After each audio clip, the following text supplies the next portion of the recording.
And we should be live. As always, I never know whether it's gonna work properly when I press the buttons, so if you're in the chat, let me know if you can see me and hear me and I am showing up as a human for you. Sounds good. Perfect. Good evening, everybody. My name is Anto, coming to you live from the end of the world, and this evening we're going to be doing some world building for my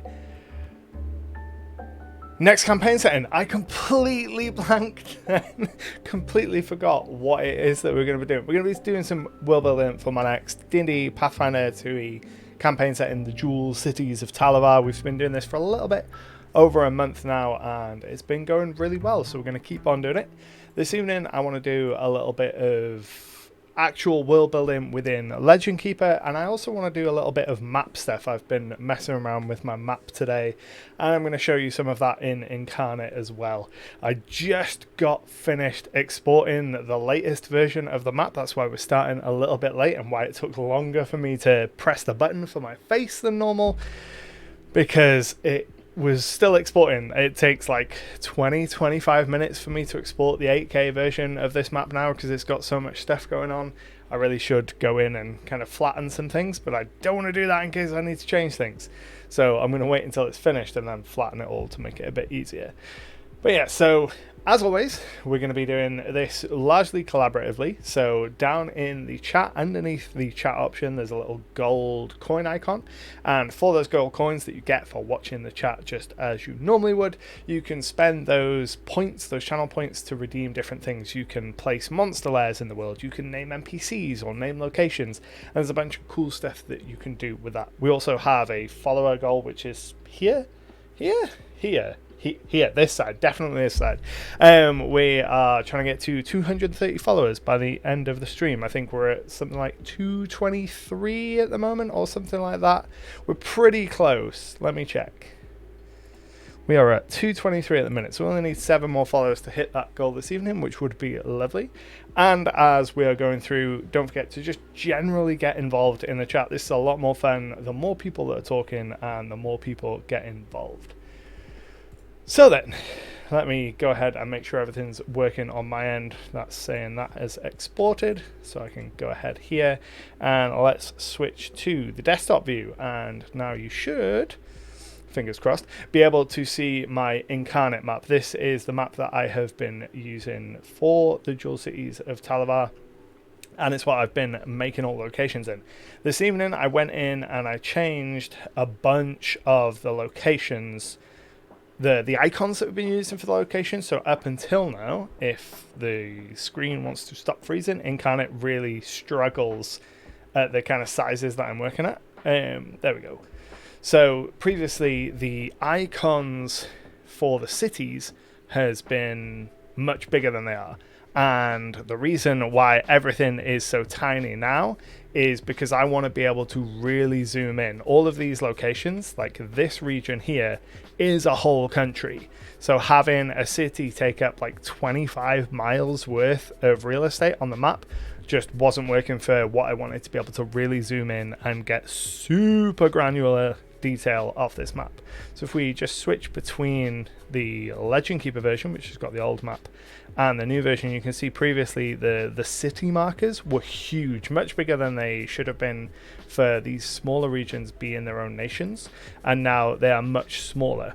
Everything is super blurry in the Incarnate web browser because it's editing at 4K and it outputs at 8K, so it outputs much higher resolution than it does display on the site, but everything is there and it should all be crispy. I've run a couple of examples off to make sure everything should stay nice and crispy.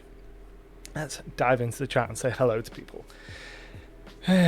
Welcome all. Navetal, that's why everything is so tiny, because it's running at a smaller resolution and I've shrunk everything down to hopefully make things look a little better when we zoom in, because I don't intend to give my players this entire map. I might give them the whole map with the landform, but I certainly don't want to give them the whole map with all of the markers and stuff on it. I will likely just give them the region that they're in. Say they start in Eildal, which is this region down here, then I would only kind of give them sort of this view, and at this view the icons are big enough that they will be able to see them, and everything should, fingers crossed, work fine. So I'm actually going to go ahead and open a different tab on one of my secret web browsers so that I can upload this new map. Navtal says, why not use the detail map like in Wonderdraft unless Incarnate doesn't have it? Such large maps may also be a pain to load on the client side. So the Incarnate system does have a create detail map. The reason that I don't want to use that is because, like in Wonderdraft, it doesn't back update. So if I made a detailed map of Eildal, this little region that's on screen at the moment, and then updated that, the main version of the map, the big map, doesn't change. And certainly at this stage where there's still quite a lot of back and forth, all of the geography isn't finished and things are still in quite a fluctuating state, makes it a real pain. Also, it means that I only have the one map file to deal with. You are right that certainly when I'm editing it in Incarnate, it is sluggish, especially when it comes to exporting it, because it takes an absolute age to export. I tend to only keep my exports to once a week for that very reason. But once it gets into Legend Keeper, it's not too bad, because the way Legend Keeper handles maps is it essentially it takes the image and cuts it into lots of smaller images, individually compresses them, puts them in tiles, and then reloads it up, re-uploads it. So that means that you end up with a map that loads much nicer in Legend Keeper after the first time you've loaded it. So I'm going to go ahead here and add the new version of the map up to Legend Keeper. I compress my maps that are getting uploaded to Legend Keeper anyway. So when these come out of Incarnate, they're sort of 20 to 30 megabyte size files for the images, and I compress them down to around 10 to 12 megabytes, and then I upload those to Legend Keeper. Legend Keeper does all of its post-processing and chops them all up and compresses them. So the version that we end up with on Legend Keeper is much tidier in terms of its file size, and we don't have to worry about that too much. So I'm just going to go ahead and upload that, and while that's doing, make sure that I've got everything else set up for this evening. So I'm thinking this evening what we're going to do is probably choose an area to focus on and really start locking in some more details. So we've done a little bit of work on Eildal before, which is this region that you can see right now, and I think that we'll probably do some more work on this region, because there's a whole bunch of empty space and some more areas that we can work on to develop. So as soon as this new map has loaded into Legend Keeper, we will get to work on that. Another thing that I've been doing, let's not drag the map all over the place and move everything while we're doing that. Another thing that I've been doing in this last week is I've been working on a whole bunch of random generators to help me populate my world. So these have almost all been built inside Microsoft Excel within spreadsheets, and they use a whole bunch of formulas to help me pull from massive lists. Like some of these lists are tens of thousands of entries long, to give me options for place names, for generating NPCs, for generating dungeon layouts and things like that. And I've been using that to help me add interesting locations to the world, as well as kind of spark my creativity and give me inspiration for different events and points of interest and landmarks and adventures and all that kind of good stuff. No Leopard says hello from Germany. Hello. Dave Playstuff says, I do love some random name generations. They're insanely useful. Yes, they really, really are. I've been building out a generator that gives me a fairly complete NPC. So at the moment it's got, what's it got? Let me have a look at my spreadsheet. I won't be sharing it yet because it's not finished, but my NPC spreadsheet, it will give me a first and last name. It gives me their ancestry, their gender, their age range, so whether they're a child, a teen, a young adult, and an adult, middle-aged, kind of ancient. It gives me their height in relation to their racial average. So are they tall for their race? Are they short, etc.? It gives me their profession, their religion, a quirk, so something identifiable about them, like they have a face tattoo or they walk with a limp. It gives me an ideal, so something that they believe in, and then it gives me an always and a never statement. And these in particular I find incredibly useful for NPCs. So one I've just generated right now is Michael Carmona, a human male who's middle-aged. They're tall for their race. They are a paladin. They worship the goddess of Sedna. They believe that no nation is more important than its people. They always forget things. They're quite forgetful. And they are never the last to retreat. So they're a cowardly paladin. And those kind of statements make it really easy for me to come up with new NPCs. It sounds like something everyone running a game could use. 100%. Once this spreadsheet is finished, it is probably something that I will share. But it's got a little way to go before it's ready for like public consumption yet. It's still, a lot of it is still working on some formulas that just happen to work, and I'm not always 100% sure why. I'm pretty competent with Excel, but even once you get into like 4 or 5 levels deep of nested formulas, even I get to the point where I'm like, this is basically witchcraft at this point for how it's working. Let me go ahead and click on this. Going to be interesting figuring out naming styles for some of the Pathfinder races.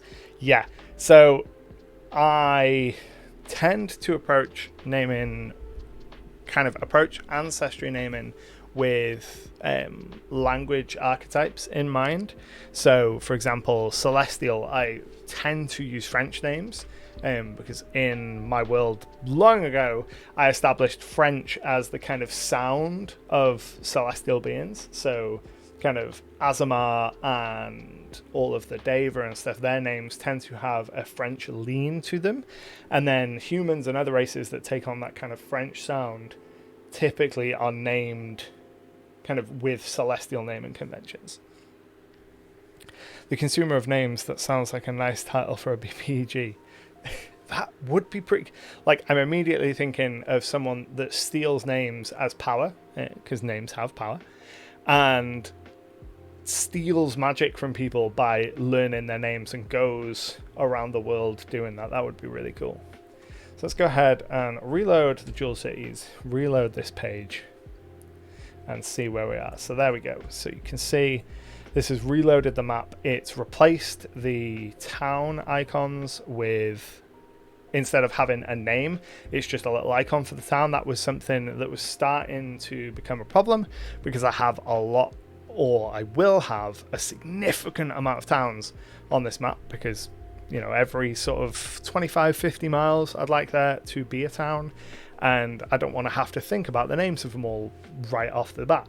Much easier to just name the cities and then go in after the fact and name the towns. So you can see here, if we zoom in, we've got much better resolution here than we had in Incarnate, and we can go ahead and start shifting the pins around. So anytime you change aspects on the map, especially when you're changing sizing and positioning of things, you can have your pins kind of move out of place. So a lot of the town and city pins will have moved ever so slightly, but that's not a problem. We can go ahead and slide them all over.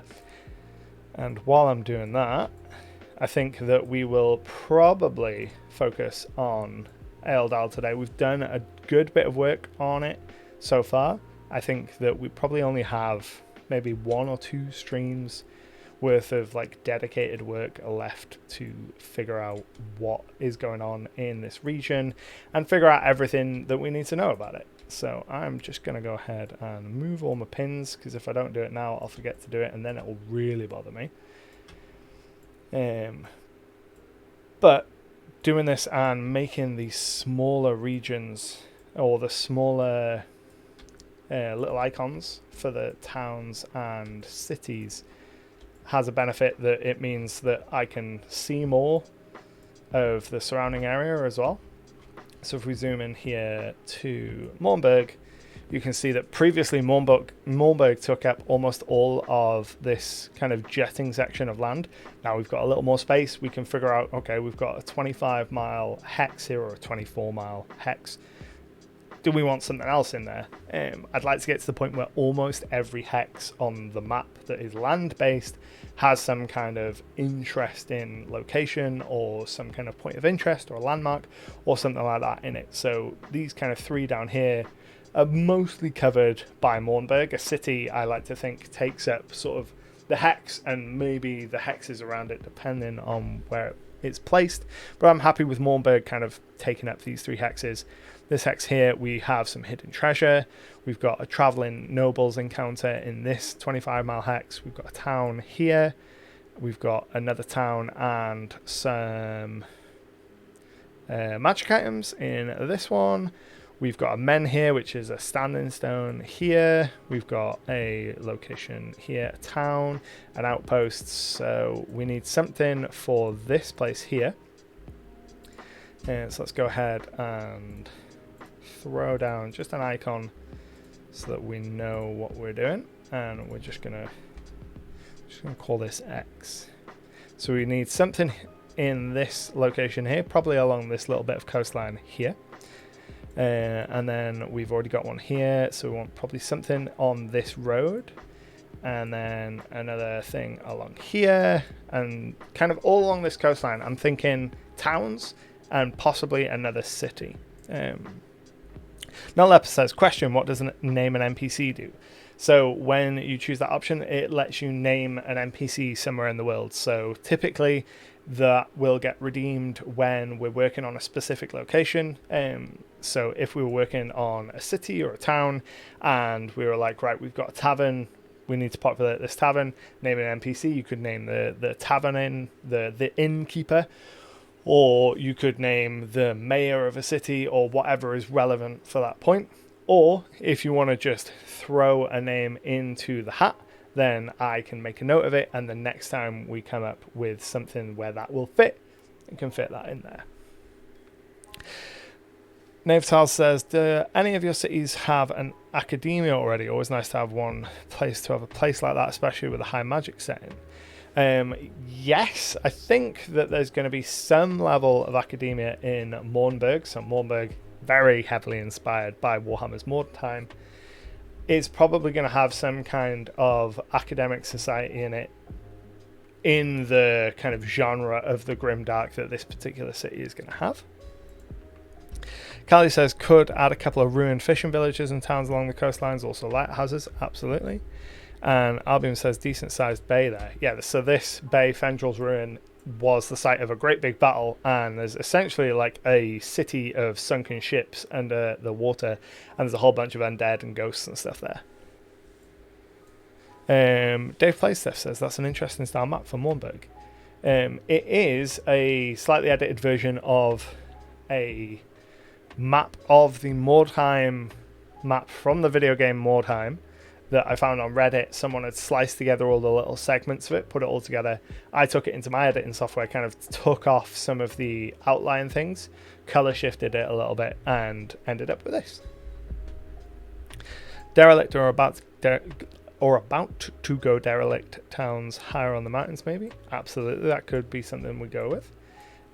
So I'm going to say, right, so we've got a random encounter here, and then we've got an ancient tomb here. That can kind of count for this one.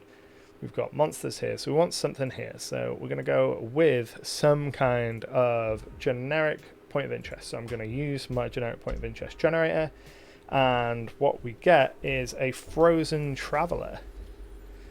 So that could be interesting. So if we go ahead and move this here and edit our page, so we're going to go frozen traveler. That's not how you spell traveler.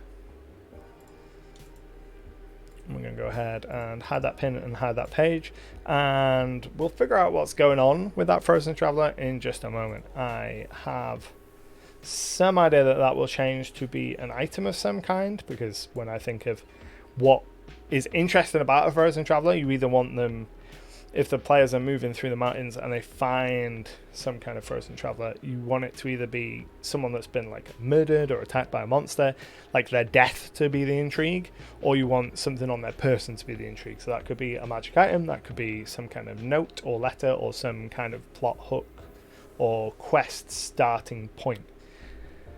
So if anyone has ideas for what could be interesting about having a frozen traveler up there, could be an idea. Looking for a ruin in the mountains and they lost their way in a storm. Absolutely, they could be bound for the ancient tomb that's never eat shredded wheat, southwest of them. Southwest of their last position.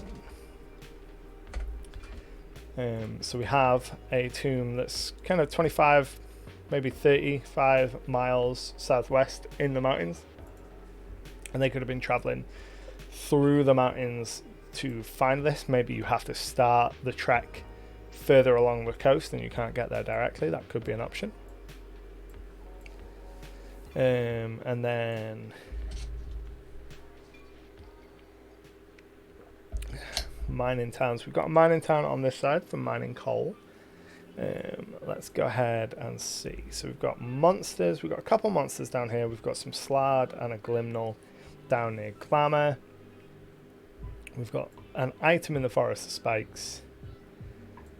We've got a couple of towns. Some more items here. I think another item would be cool. So let's go ahead and figure out what level we want our item to be. So need to figure out where I am in terms of items.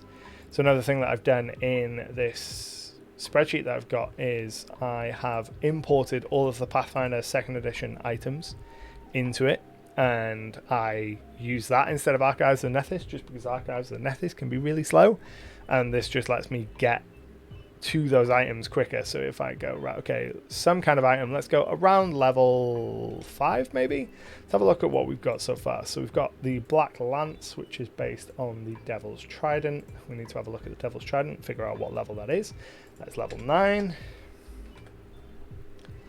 So we've got a level 9 item. We've got 2 level 9 items. So we want something that's much lower. So I'm going to say levels 1 to 3 on the items. And then we'll have a look and see what options we have. So we don't want alchemical items, I know that. We can go armor, held items, intelligent items, runes, staves, wands, weapons, and worn items. And we'll see what we get from that. While that is loading, I am going to sit down because my feet hurt. Or I am if I can figure out why my cables are all tangled. And then not fall off my chair. Holy mother of pearl. That would have been an embarrassing thing to happen live on the internet. Just absolutely faceplant while trying to get on my chair. Right, okay, so let's look at what we've got. Let's go level 3 items. I think level 3 is a decent option.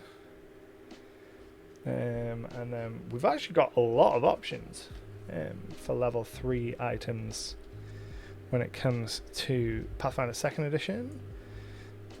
So let's see. Let's try and go weapon, I reckon. So click off those.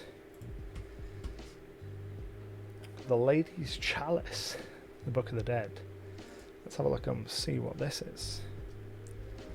The Lady's Chalice. Silver chalice bears the symbol of Erasmus, whirling cloud that transforms light into whirlpools, then circle at the top. Chalice fills with a single vial of holy water.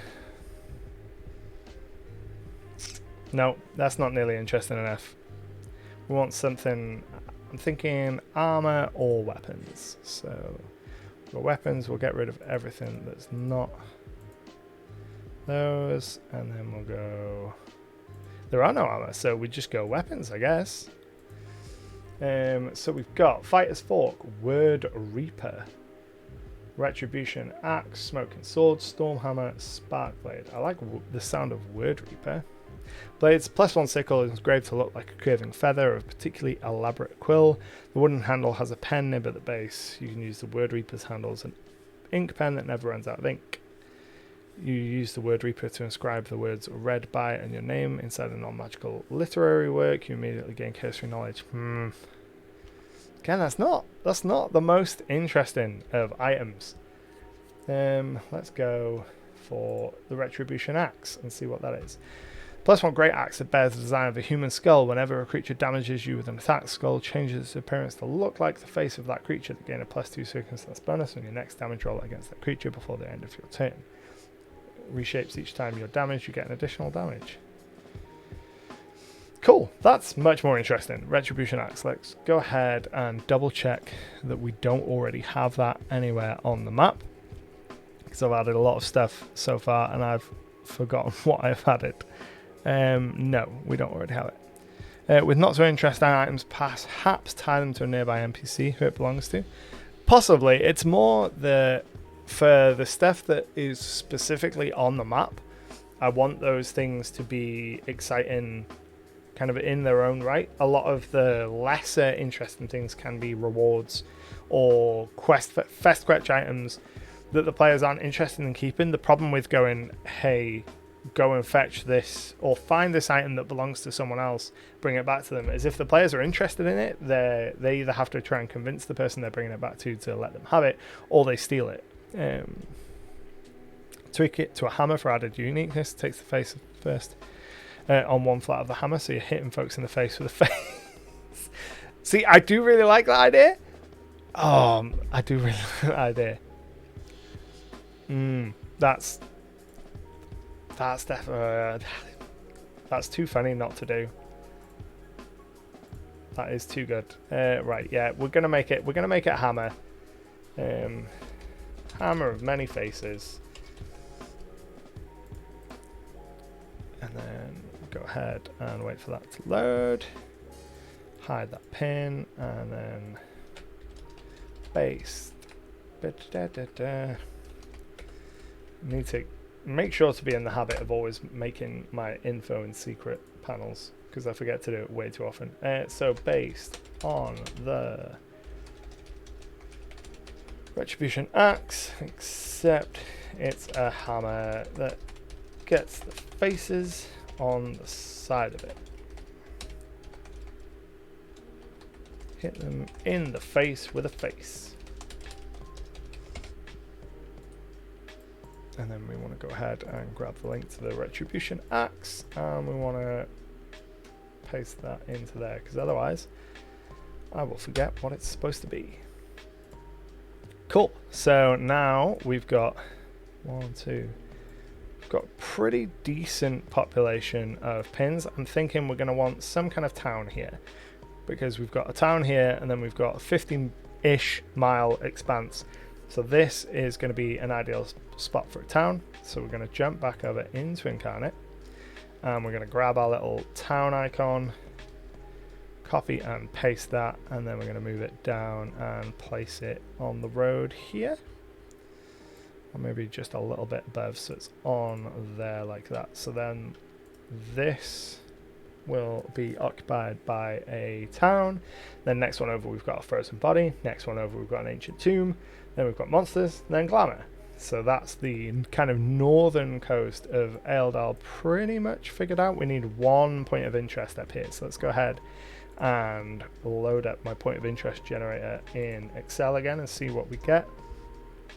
A shrine to the god Traxico. Traxico is the bard, the god of music and poetry, and in my pantheon he was betrayed and killed. He's one of the few gods that have been killed, so that could work, definitely work. So let me just go ahead and see whether we have shrines, because I'm pretty sure we do. Shrine to Ilaria. What does that look like? So it's pink and it's got a little chess piece. Let's go back in. And if we're going to have a little shrine there, we probably want a town or a little village fairly close by. So go ahead and we want that icon. Maybe Is that the right icon? That looks like the right icon. Yeah, that's the right icon.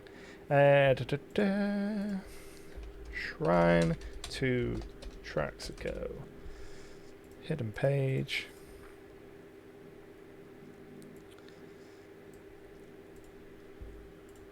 So this shrine is probably going to be hidden because Eldal is quite a Hagen-focused god. Bob says, where was Traxico killed in the world? So Traxico was killed long before kind of history began. The current pantheon of gods, known as the New Gods, they kind of inhabited the land for a period of time before kind of creating all of the lesser creatures, the mortals. So I'm not 100% sure where Traxico was killed. I'm not even sure if he was killed on the material plane or kind of in their other world. But I don't think I want this to be a site of where he was killed. That feels too important. Certainly just yet. But this needs to be a secret shrine.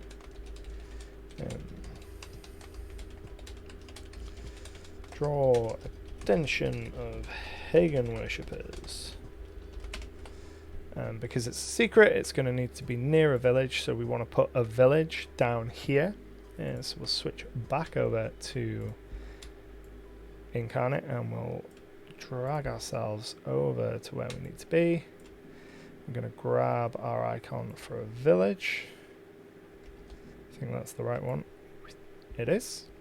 We're going to pop a village just here on the coastline. Could be simple that is a place where part of them was sealed, possibly. Could be something kind of... Traxico was a bard, so I'm imagining kind of a lute or a harp or some stringed instrument. Could be a site where they claim to have one of the strings. So claims to have one of the strings of the bard's lute. Sites perhaps where Traxico rested or planted a tree or killed a foe, that sort of thing. That could work. So Traxico is one of the gods that I haven't developed a huge amount of. Their main kind of focus point is that he was killed. And the killing of Traxico is kind of what split the gods into like good and evil gods, broadly speaking. So Malice, who is my version of like the devil, like the prince of all evil, he tricked another god into giving up Traxico's true name, and then he used that and killed Traxico, and that kind of spawned almost like a god war and resulted in the creation of a lot of the outer planes where the gods kind of broke apart, left the material realm and kind of went off into their own planes because it was clear at this point that their personalities were too big to really spend too much time together. Yeah, he's known for his death. The way that we have shrines where saints did something. So yeah, it claims to be one of the springs of the bard's lute. So if we were going to have this be a location where Traxico had done something, the only issue with that is that when you have a site like that, it's hard, especially in a world where the gods are so acknowledged. This is very much a nation that worships Hagen, the god of strength and war, and having like a big known location where Traxico did something would probably pull in more Traxico followers than I would like there to be. So I'd like to keep it small, so just a rumoured location of where one of the strings of his lute is works for that, and then we'll put a little village in nearby. And then that gives us all of the northernmost hexes of Eldal have something. And then if we go down to the south, we've got Glamour, which kind of occupies this triad of hexes. And then we've got a Slard in this next hex. We have a lighthouse here. And then we have the Church of Alaria in this next one. We've got the Black Lance within the Forest of Spikes here. Then Mornburg. We've got a little village, some travelling nobles, something here. That's point of interest. Something there. So we've got trading post, an iron mine, a shrine. Let's go. Keep refreshing. A destroyed adventurers camp. I like that. That's cool. Let's go ahead and create page. Create page. And then we want to change this to be point of interest and white.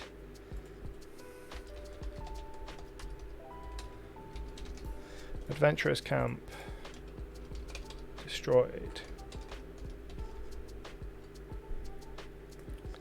And then we need to make sure that this is put in our generic locations. Somewhere in the world could be the site of the tree from which the wood was taken for Traxico's loot. That could be cool. I think that could be an interesting thing to explore in the unclaimed lands. Actually, that's hello. That's a really good idea there. Because the unclaimed lands, the cities of the unclaimed lands have a very musical focus. So cities like Chorus and Chord, East Song. So having some kind of tree in the unclaimed lands is definitely an option for where Traxico could have kind of got the wood for the loot. So I'm just quickly seeing if there's anywhere immediately in there. I know there is an arboreal somewhere in here, like a grandfather tree. It sounds like someone's been playing a lot of Forbidden West. Yes, Plain Song absolutely was in my mind when I was doing that. Okay, so we've got an arboreal. The grandfather tree, there we go. Grandfather tree has provided magical and spiritual protection for 1,000 years.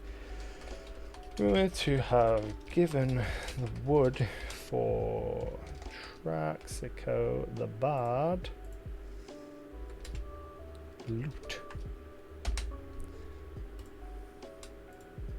Cool. It's a nice little tie-in there, and then we want to. Forgot we had pin dragon turn on. Right, so we've got an adventurers camp that's been destroyed. We need something to have destroyed it. So I'm thinking maybe across the bay, maybe coming up out of the water. That could be cool. So some kind of waterborne monster. So let's go ahead. Grab the bestiary and see whether we have some lists that we can pull from. Creature by type, 348. Question, what kind of domains has Traxico got? I believe, let's go ahead and have a look actually. Pantheon, the New Gods, Traxico, the Bard. Art, music, poetry, passion, composition. Wait, hang on. Domains.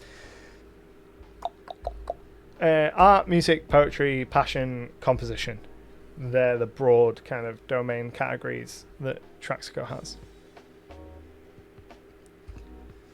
So I'll go back to Jewel Cities. So creatures by type, creatures by level.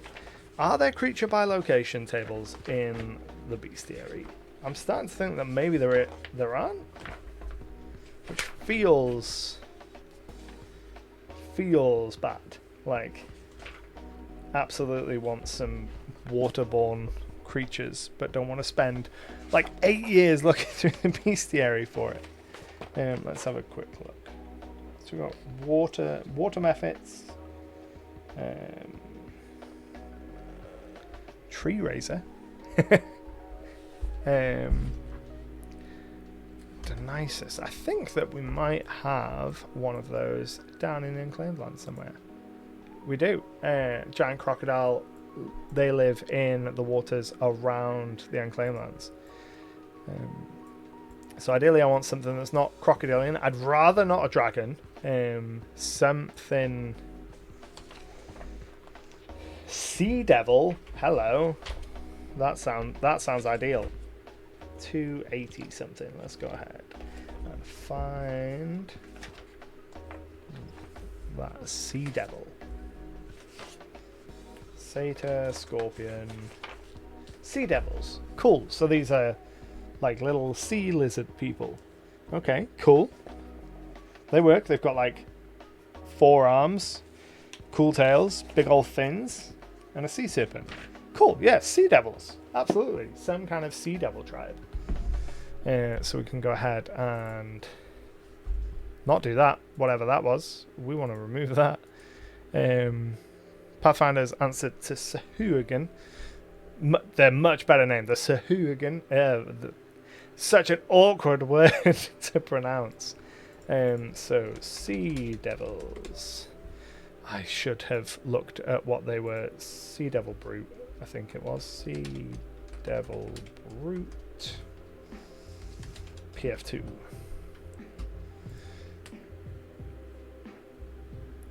Sea Devil Brute is a creature level 4. That's the wrong tab. Sea Devils, so that can be a level 4 thing. Hide that. Save that. Hide that pin. And there we go. So, Sea Devils. Go ahead and we're going to put... So, adventure camps are one of the points of interest that can come up on the generator, and I've got 3 different, like, occupied, abandoned, and destroyed. So I want to use these as kind of generic markers that I can place down anywhere, and then I'll put the information for what destroyed them in the nearby pin. So, destroyed the nearby adventure camp.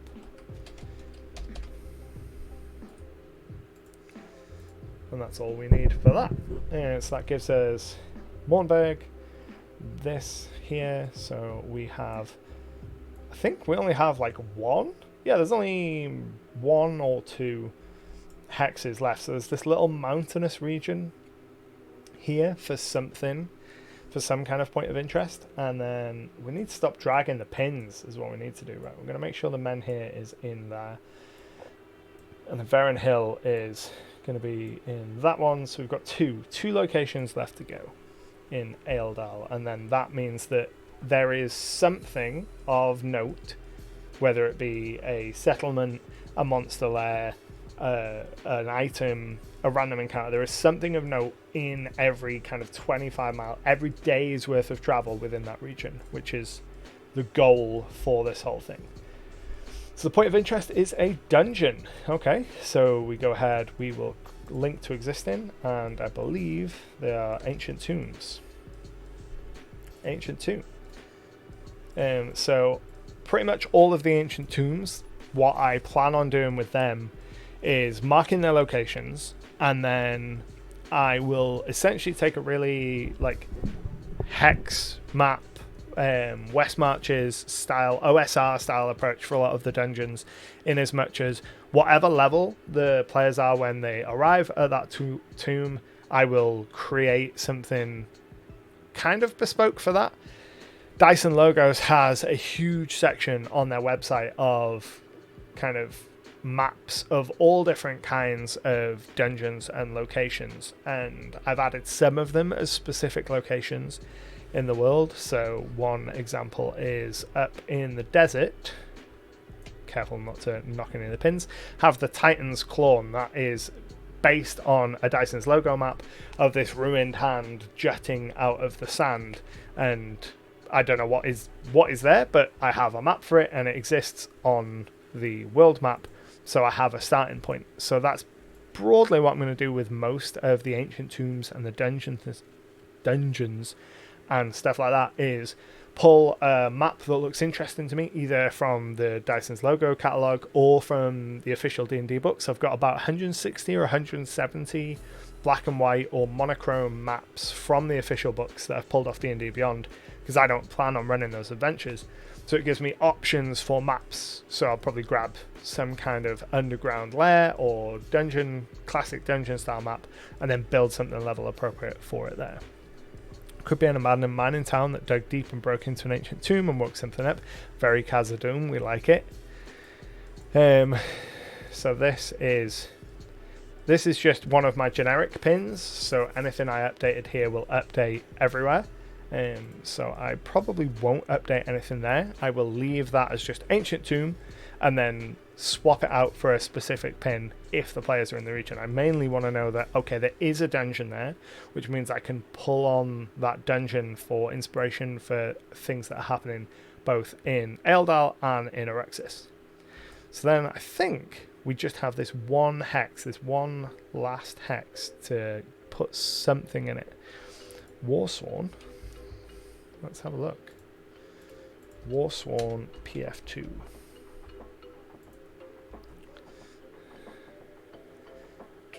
Animate massive corpses. Holy mother. Oh, that is gnarly. That is cool. I like that a lot. Like, is this the thing? Oh, that's cool. Yeah, that can live there for sure. We're gonna put that in the tomb, I think. Do we have a Warsworn? Let's double check. Victims 4. No, we don't. So we can go ahead and create from template. Use quest. Warsworn. Warsworn. 16. Hidden pin. And then we want to get right in there and hide that pin. And we drag it so it's right there. And then we want to find the Nephis page for it. Warsworn, there it is. Perfect.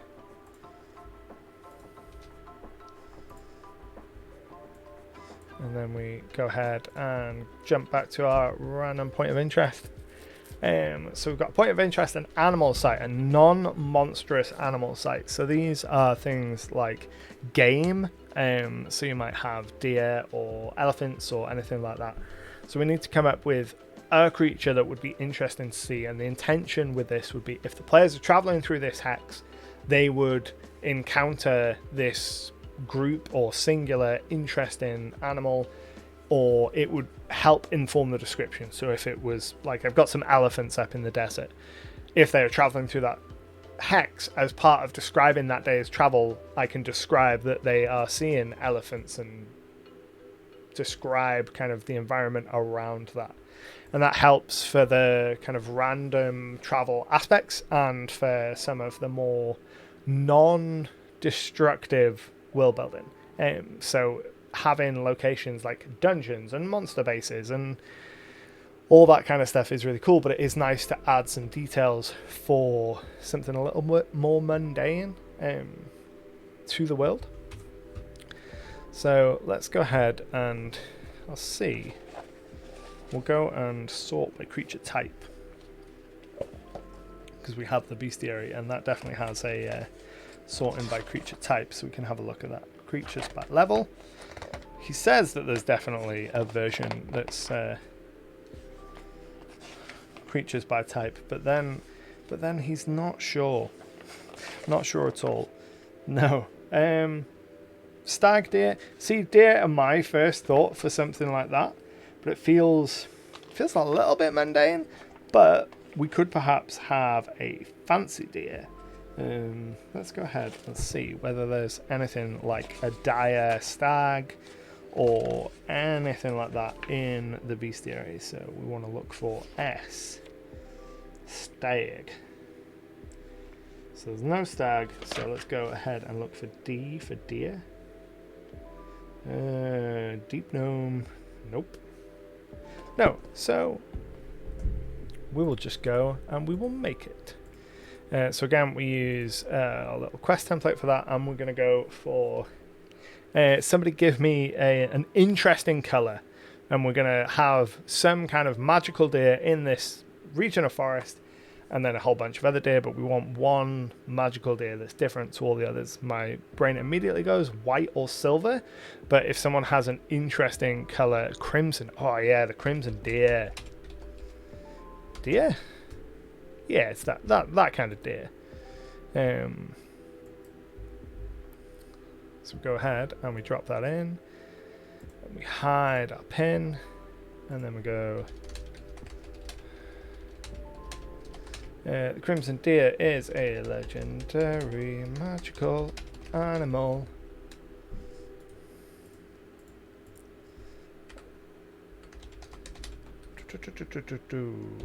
that lives in a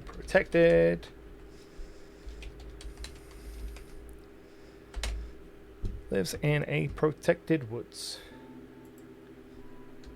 Lots of other deer also live here, so we have some indication as to how we would seed this. So for argument's sake, say the players have stopped off in Varen Hill and they want to go straight north, well, they might decide to go cross country and go through these woods, and these woods would be kind of a protected reserve for the crimson deer and the deer around it. Hunting on the crimson deer could be banned, however it's very sought after by collectors, absolutely. Hunting in these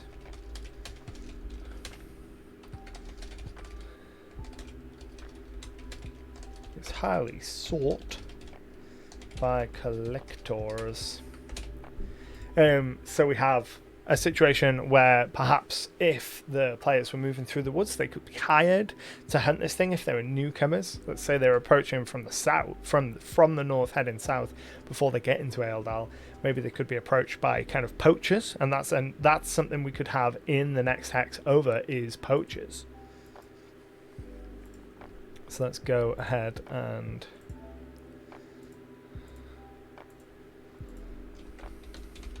make some poachers in the next hex over. There we go. Hide the pin, and then get our info and secret panels on the go. The poachers are looking to illegally hunt the crimson deer. Perfect. Could make that deer as a guardian animal that protects the area as a way of enforcing the ban on hunting. Yeah, I absolutely think there will be some element of this creature being sacred and having some elements of guardianship. We've also got a Velstrak. A cult of masochistic pain seekers worshipping a Velstrak live here.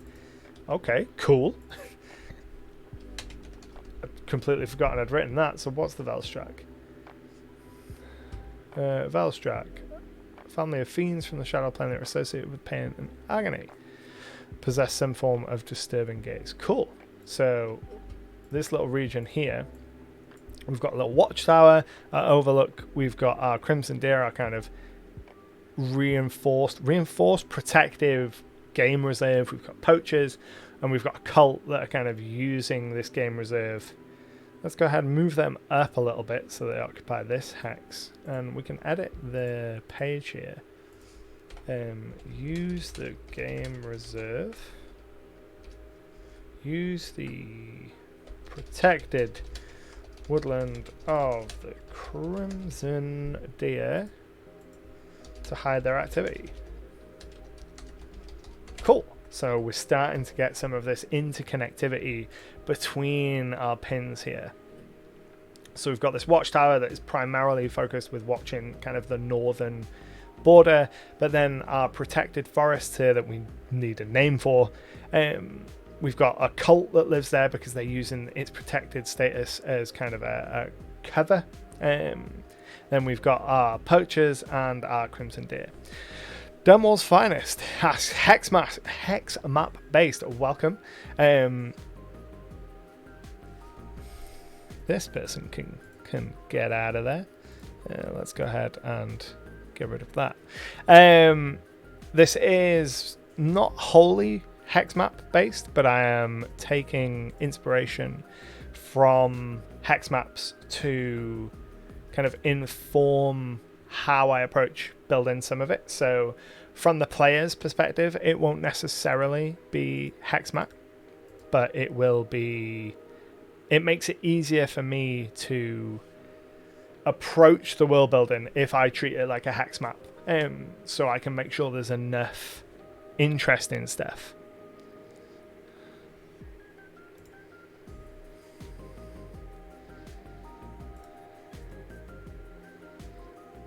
How do I get out of this?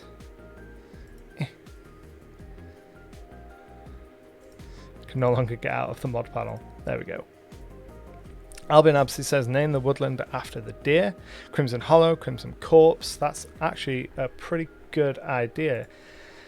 If I jump over to my evocative point of interest generator, I can look at some of my secondary words that mean kind of trees and forests. Grove is always a good one for a tree. I think garden. I like garden. What else have we got? Let's scroll and have a look here.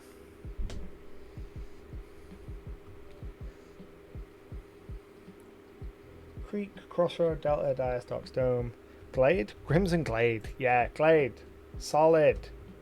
Right, okay. We want to create a page. We want our page to be square and kind of brown, and we want to hide the icon. And we call it the Crimson Glade. Then we hide that page. We'll let that populate and jump in, and then we'll jump over to the actual map over in Incarnate, and we will make a proper note for that for the next time that I push this out. So we want to copy our text for the Forest of Spikes, and we want to drag it up here, and we want to rename it to the Crimson Glade.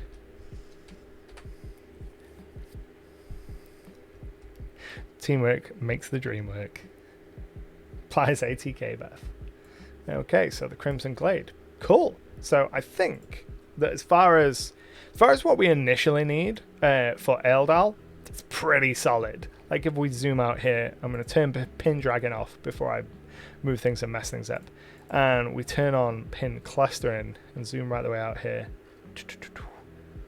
We got a decent chunk of pins going on. We've got kind of 30 plus pins happening in here. Pretty much every hex in the region has got some kind of point of interest in it, even if we don't have a whole bunch of information on that specific location. So a glade is an open space in a wood or a forest. But it's pretty dense. So if the players go almost anywhere within this region, they're going to find something interesting to interact with. And that's the goal here. Isn't necessarily to get super in depth with anything, at least not yet, because I don't know where the players are going to be starting. I don't know what kind of things are going to interest them yet. So I just want kind of high level, the most evocative stuff we can think of, and some information in every hex. And I think that Eldal so far, solid. Every hex has got something in it. We've got a good mix of monstrous encounters and kind of combat encounters, some intrigue there. We've got, cultists, and we've got blockade runners like toll skippers. We've got some magical items to be found. We've got a couple of cities, a bunch of towns with some interesting stuff. So I'm pretty happy with where we are on the high level with Adar. So what I'm going to do now is I am going to run an ad for like 90 seconds so I can take a break, grab a drink, stretch my legs. I encourage you all to do the same. I'll just answer Halek first. Sorry if this is a recurring question, but what size, miles, kilometers do you recommend for a hex, or do you use another type of measurement? I tend to go about 25 miles. The reason being that is a reasonable amount for someone to cover, like a group of fairly fit soldiering types to cover within a day's travel, and then I can count each hex as a day's travel. If you are using, if kind of specific distance really matters to you, then 25-ish miles.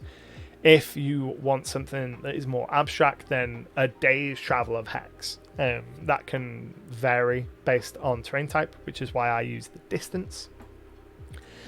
But it allows you to zoom in, and you can have an area and you can get pretty dense with it. So I could, in theory, zoom right the way in, and we could have 3 or 4 pins within this 25-mile hex.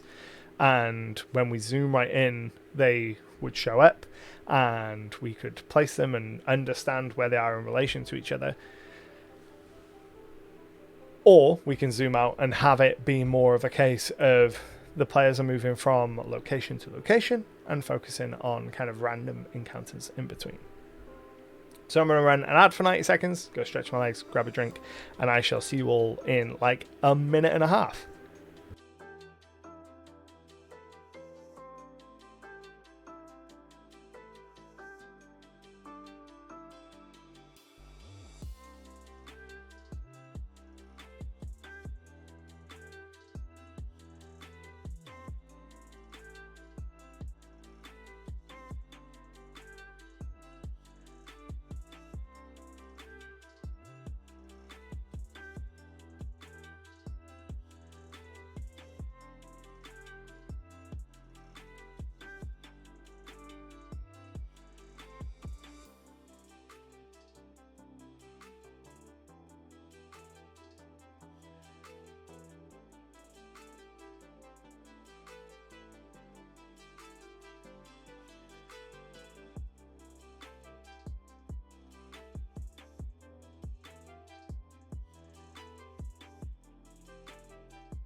And we're back for anyone that is out of the ad or never got an ad. I never know whether Twitch is actually going to save you ads when I press the buttons. But we'll wait kind of a minute for everyone else to get back in and get out of any ads they are, get back from moving around, grabbing refreshments, and also while my Incarnate map saves. Because if I try and do anything else while it's saving, Incarnate is like, no, just no. I'm not going to do anything else while I'm trying to save. I'm astonished it's going so quick, despite the fact that it's being streamed at the same time, to be perfectly honest. I do really like Incarnate. I think that for making really detailed maps, and for the kind of maps that I like to make, it's better than Wonderdraft. But holy moly does it take a long time to save and export when you're trying to do things at 8K. Which is, I suppose, just the price you pay for doing it so large. Bob says, as a sub, no ads. That's a good thing to know. Fortunate I pressed the back soon screen and no one has to see me in the background like stretching and slurping drinks like a sippy cup. Okay, let's switch over to the desk view. So we've gone ahead and I'm happy with Eldal now. I think that in terms of broad level, high level stuff, that's good. So we want to work on another region, and I think we're going to go with the Vale. Now, the Vale is probably the first region that I started working on when I started working on this map of the Jewel Cities and started adding locations. The premise of the Vale is that the entire region is elevated compared to the rest of the island. So there is this large mountain and cliff face called the Shield that kind of raises up into the sky, and all of the Vale is on this higher level, higher altitude, and that keeps them safe from attack. It means that they only have one land-based form of approach, which is up the Shield, and they've built a city kind of around that access point, the city of Basalt. And if you want to get into the Vale, your only options are to either go in through Basalt or along the coastline. So it makes it much easier for them to defend the region because they only really have one land border, and then the rest are ocean borders that they can kind of patrol with ships and keep themselves safe. In terms of kind of high level view of the Vale, It is a region that worships Cardia, the maiden, the goddess of love, and they believe that their queen is the incarnation of this goddess. So they have the maiden queen, and they believe that she is the incarnation of Cardia, Cardia incarnate.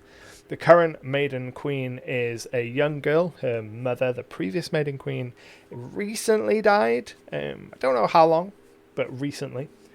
And the current maiden queen is too young to rule on her own, so the lords of the Vale, the rulers of the different cities and the people of power, they kind of advise and give inspiration and advice and kind of rule in her stead. Quite a heavy Bretonia influence in this, so lots of bright livery, kind of Lady of the Lake kind of inspirations there with the maiden. And that's the general vibe for this region. So Nevtal says, what's the highest point on the map? That's a very good question. Probably somewhere over in this big Chungus mountain range over here. This mountain range kind of extends down out of the map and is one of the larger mountain ranges probably on the continent of Talavar. So I imagine our highest point total is going to be somewhere on that mountain range. But in terms of the island of Or, which is this island off the coast of Talavar here, you meant on Or, so we're probably going to be looking somewhere in the Vale for the highest, possibly around the lake here. So this region here, if we zoom in, so the town of Shimmer is famous for the mining of mithril, and I think that this mountain range is probably going to have our highest peak on the island of Or. Always happy to hear liberal use of the word chungus. Wait, how else would you describe a mountain range of such girth? It has to be a chungus. Damn, you telling me I missed a chungus? That's not a mountain. That's the dormant supervolcano. Yeah. I don't know whether there are any volcanoes in this region yet. It's something that I have been thinking about. I'm always really hesitant to just put volcanoes down willy-nilly though, because they are such a fantasy trope, I feel like. Really the only volcano I have kind of known in my entire world at the moment is called Direfal. It is the birthplace of the dwarves, and it's supposedly where their god Kovaz, the god of smithing, kind of forged the first dwarves from iron and magical stone. But down here in the Vale, broadly everyone worships Cardia, the maiden, the goddess of love. So we've got a very peace first but prepared for war kind of mentality. So they aren't pacifists by any means. They are very, very focused on their own protection. They don't tend to look outwards as projecting their strength beyond their borders and conquering militarily, but they are very prepared for invasion. Navtal says, alright, just a thought. How about this then? Up on the mountain above most of the clouds if possible, on the inside of the basin to avoid light pollution and distraction, lives an astrologer mapping the skies and potentially trying to predict the future. Not sure what type of fortune tellers there are in this world, and if astrology is a thing, but maybe absolutely we could go ahead and throw something down. Let's go ahead and place a little icon, a little marker. We'll go ahead and we'll use an eye. And observatory. First time. And we'll go ahead and we'll throw that up onto the mountain range. And make a note of that. So we want info and then we want secret. So for those wondering, the reason that I always add kind of an info panel and a secret panel is because I am using Legend Keeper. That's the program that I am adding all of these pins to the map in, and in that you can set vision permissions for your players. So by default, I tend to hide stuff straight away just while I'm working on it, but eventually the players will be able to see all this stuff.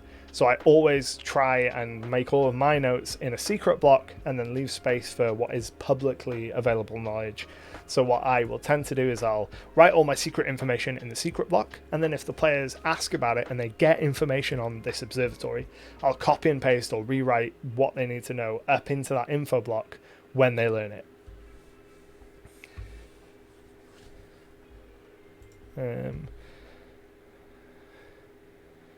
An astrologer. We're gonna copy that whole thing. An astrologer mapping the skies and trying to predict the future.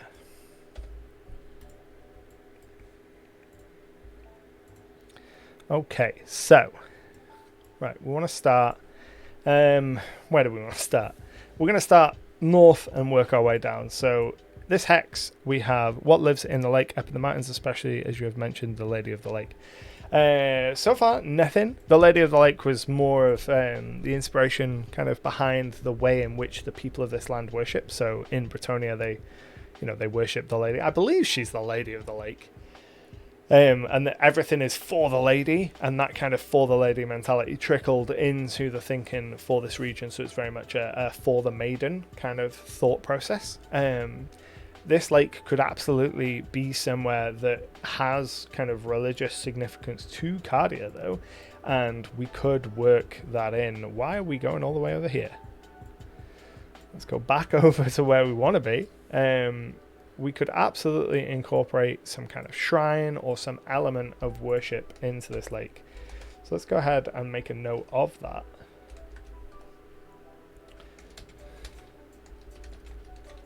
And we'll go ahead and say it's said that Cardia the maiden bathed in the waters of Lake Athel. So perhaps we could have it be that her worshippers go on pilgrimages here to cleanse themselves in those same waters. Cool. Right, so we're starting up at Galena. We have nothing in the way of monsters up here. We have very little in the way of monsters anywhere in this region. We've got a Norn that is living in the forest, kind of a fey spirit worshipper that worships Cardia. And some of the locals view her as the true incarnation of Cardia, standing at 14 feet tall with access to prophetic visions. The Lady of the Forest is worshipped as by a cult. And then we also have a night hag that is part of the cult of the god of nightmares in this hex here. But we don't have much else in the way of monsters. So I think we're going to have to go with some kind of monster. And I have absolutely no idea what monsters to put. So if anyone has channel points and wants to put in a monster lair, now is the time to redeem it. And while we think of monsters, I am going to generate some generic points of interest. So some kind of weapon. So we don't currently have any magic items of any kind in the Vale. So we can go ahead and go to my Pathfinder 2nd edition item list. And let's go ahead and apply this to weapons, worn items, staves, runes, intelligent items, held items, not consumables, and not adventuring gear. And then let's go level 5. Anything level 3 to 5. And then let's just go down the list and see if anything jumps out. So we've got Boastful Hunter. That's a guns and gear thing. Skin Saw Mask. Corpse Compass. Manacles of Persuasion. And Aeon Dusty Rose Prism. Ooh. Let's have a look at this. Aeon Stones. Right, okay. So we've got Dull Grey, Gold Noodle, Lavender and Green Apslow. Cast an 8th level Dispel Magic with a counteract modifier of 31. Resonant power allows you to cast Detect Magic. Oh, we could have an Aeon Stone. Maybe something that was once set within the crown of the Maiden Queen. Yeah, I like that. Can be activated, provide a benefit, resonant paralysis, read aura. Spell targets you, dispel magic, and attempt to counteract the triggering spell. Modifier of 22. Yeah, let's go Pale Lavender Ellipsoid Aeon Stone. As our kind of piece, and we're going to have that be a fragment of the crown of the Maiden Queen. And we want to think about where that could have fallen somewhere in here. So I'm thinking maybe up in this forest region. So we're going to go ahead and create a page. I'm going to change our icon to be our magic item symbol. And then fragment of the crown of the Maiden Queen.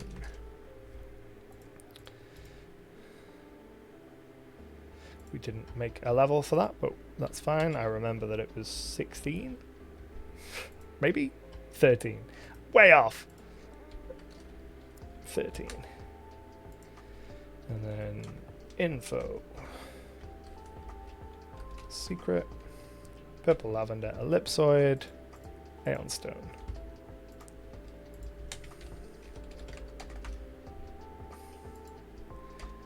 Perfect. The Crota. Best area 2. Okay, PF2. Let's have a look at the Licrota. This is the hyena creature, right? Yeah. So we have a hyena that, I think that, yeah, we've got that up here. So we can go ahead and drag that, because this is where we're working on right now. Make sure we're not going to interrupt anything else. And we'll drag our hyena creature from up there, and we will place it. Where do we want to place it? Hyenas, I think of them more as plains animals, so we're going to put it right there.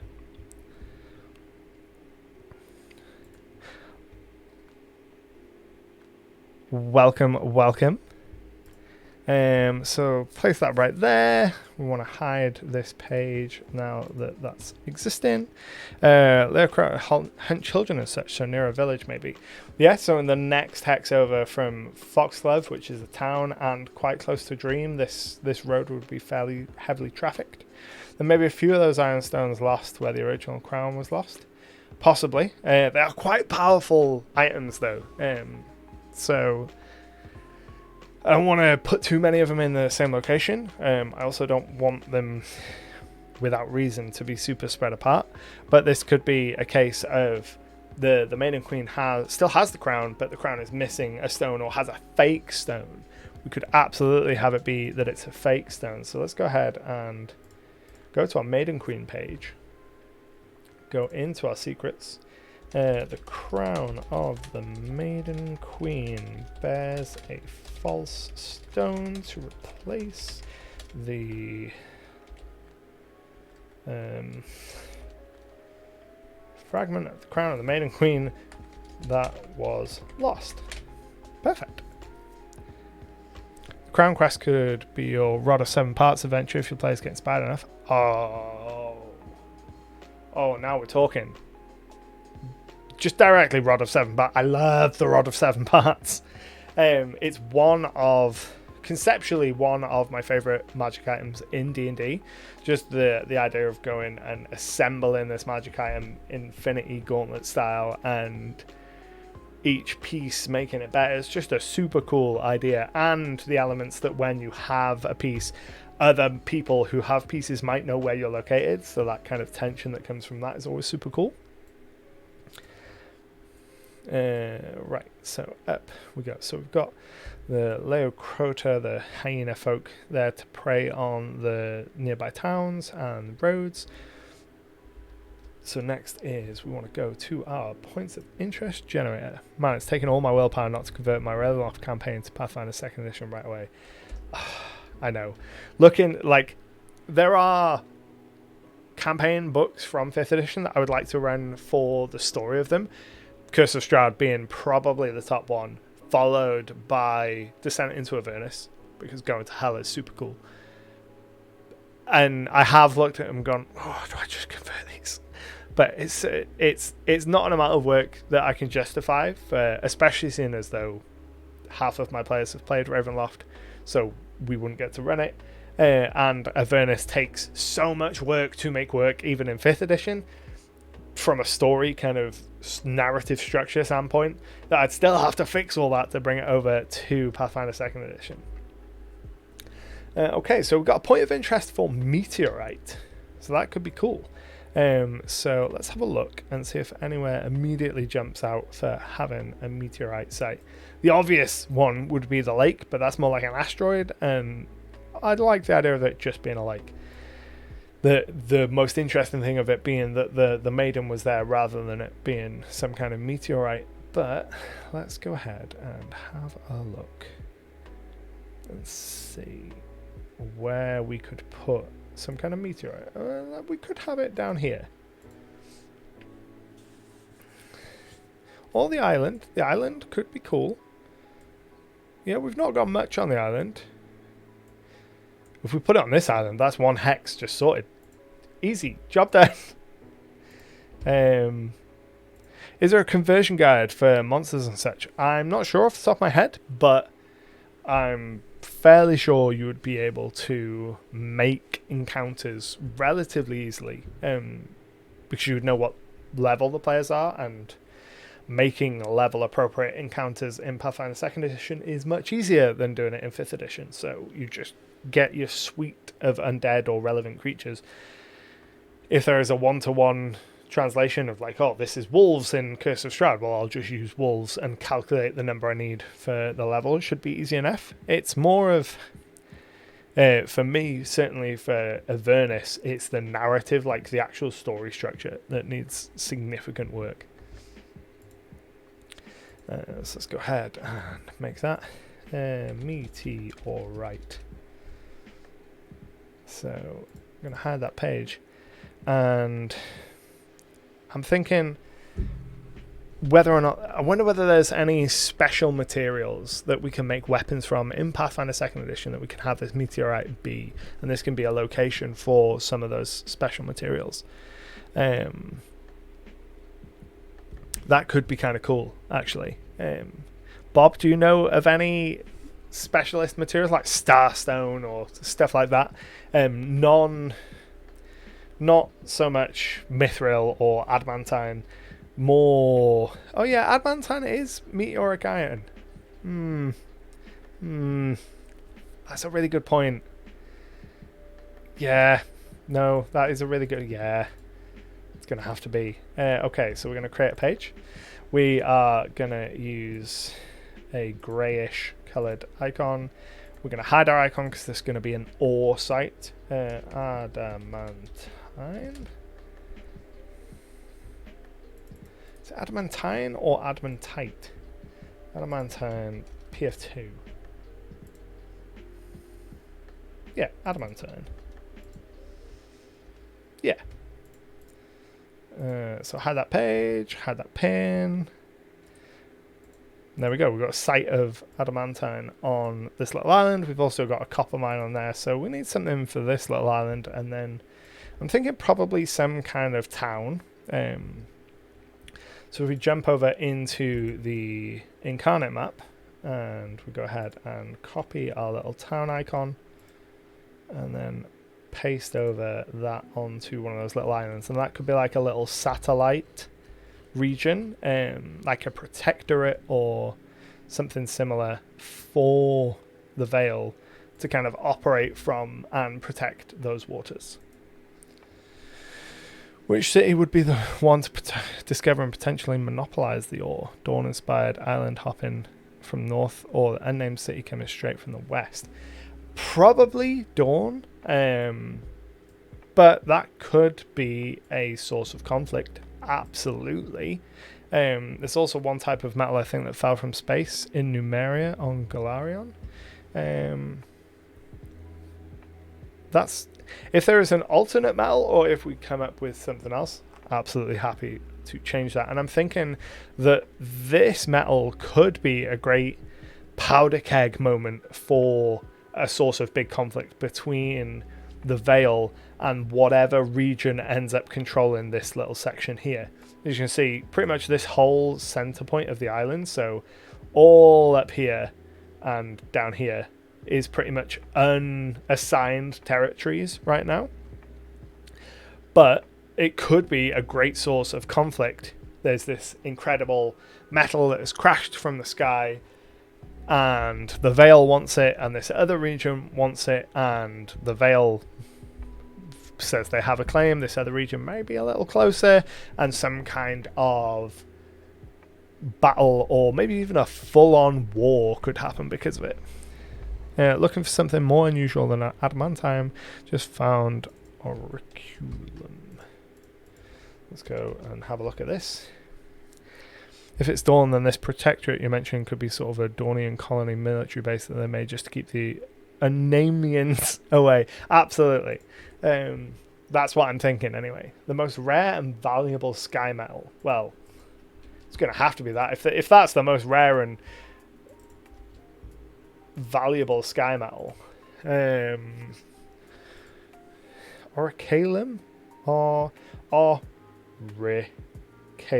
Auricalum? Yeah, Auricalum is coveted for its incredible time-related magical properties. Oh, hello. Coppery metal isn't as physically sturdy as adamantine, but Auricalum, its time-bending properties provide, granting the great hardness and hit points. Takes damage but isn't destroyed. It repairs itself 24 hours. Auricalum. Yeah. Auricale? Auricalcum. We might rename this. Because that is... My brain just doesn't want to say that word. But... Timestone. Timestone. We're just going to call it Timestone. Or have that be its colloquial name. So we want an info panel. Commonly known as Timestone. It's not how you spell time. Clock rock.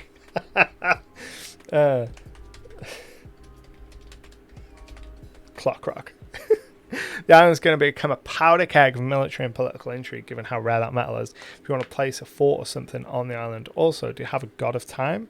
Could given the metal a name based on the god's name.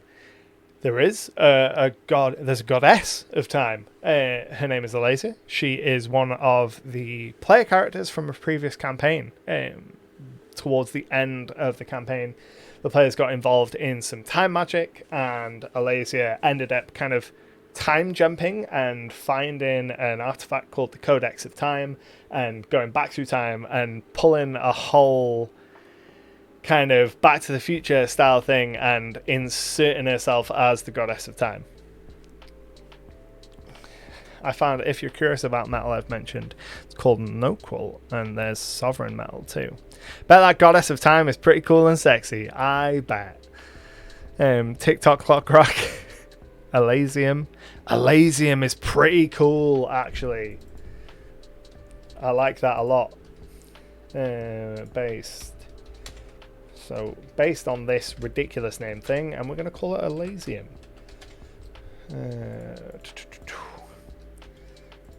Based on this, I'm going to call it Alasium. Alasia's Tears. That feeds my ego. Yeah, I bet it does. Alasia's Tears, I quite like that actually. If the time properties are more short-term things, Transium, Ephemerium. Ephemerium is pretty cool. Come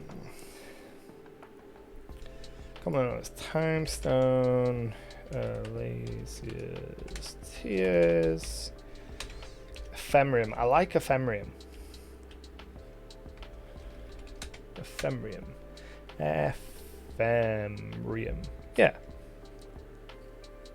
Ephemerium?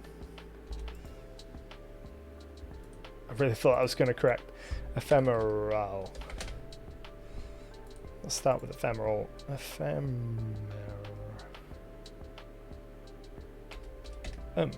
There we go. There we go. I knew where the word was coming from. My brain just couldn't get there. It is like 20 to midnight. Cool. So we're going to have some kind of outpost here. Something going on to mine the Elysium. Some kind of wall that's gone on between the Vale and this region down here. So we want to go ahead and make some kind of note. From the Dark Archive, you have time-based archetypes as well. Yeah, we love time magic. One I used is Vermium, a meteoric metal named after the great worms, because people thought it was a fire-breathing behemoth shooting flames down upon them. That's pretty cool. So, Elysium. I need somewhere to make a note. Right, we're going to do it in Elysium, and we're going to say the Vale, and their southern neighbours fought a war over this metal. Several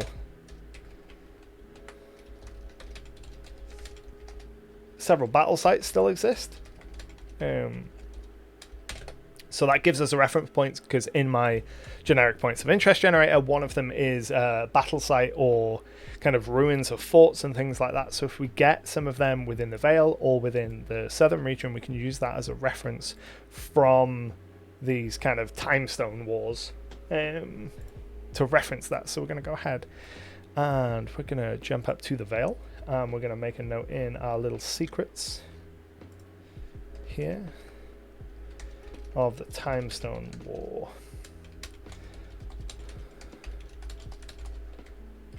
Between the Vale and their southern neighbours over the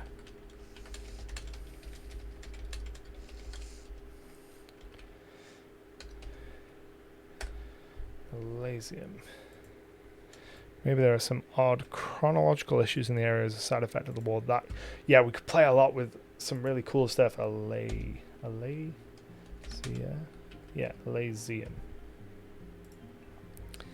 We could play with some really cool time effects going on from the war.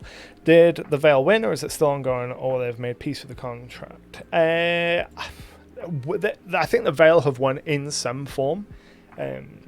I would like broadly the world to be in a steady state at the start of the campaign. I don't want there to be too many huge events ongoing that immediately pull the players in. I want them the chance to grow into those events. So I don't want it to be like, hey, if you choose to start in the Vale is currently embroiled in the Timestone Wars and you're going to be fighting that, because that's very grandiose to start into. Whereas if it's a case of, hey, this is a war that's already been fought, we can always bring that in as elements of the war starting up again, or assassination attempts in relation to that, and all those kind of things. So, Timestone War. That's pretty cool. Over the control of Elysium, the Vale won. The islands to the south. Steal from Doctor Who and have to be the wall. You can tell it's getting close to the end of the night because I'm losing the ability to speak. Steal from Doctor Who and have the war be a thing that is both active yet didn't start yet due to the issues I mentioned. Absolutely could be a thing. We could definitely have some kind of temporal flux going on because of the things that are going on here. That's something that I think we can use as a contextual element for placing other locations.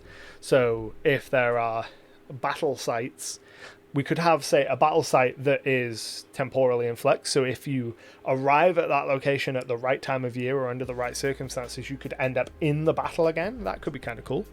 Timey-wimey. Oh, hell yeah. Time monsters. There is a time monster, and I have put it somewhere on the map because I did it last week. I'm sure I have.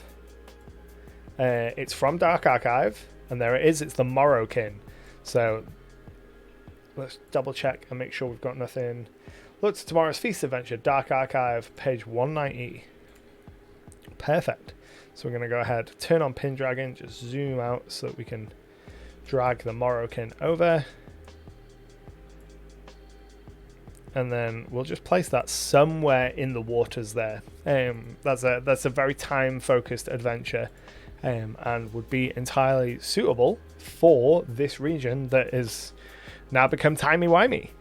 So let's go ahead and generate another generic point of interest and see whether we get any timey-wimey influence. So immediately the result I get is dead monsters tier 1. So some site of dead monsters between level 1 and 5.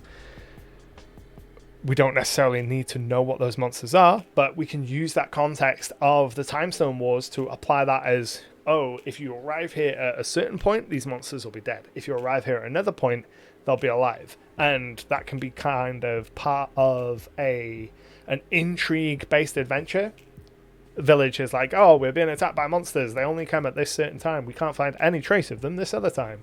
And it is because they don't exist any other time.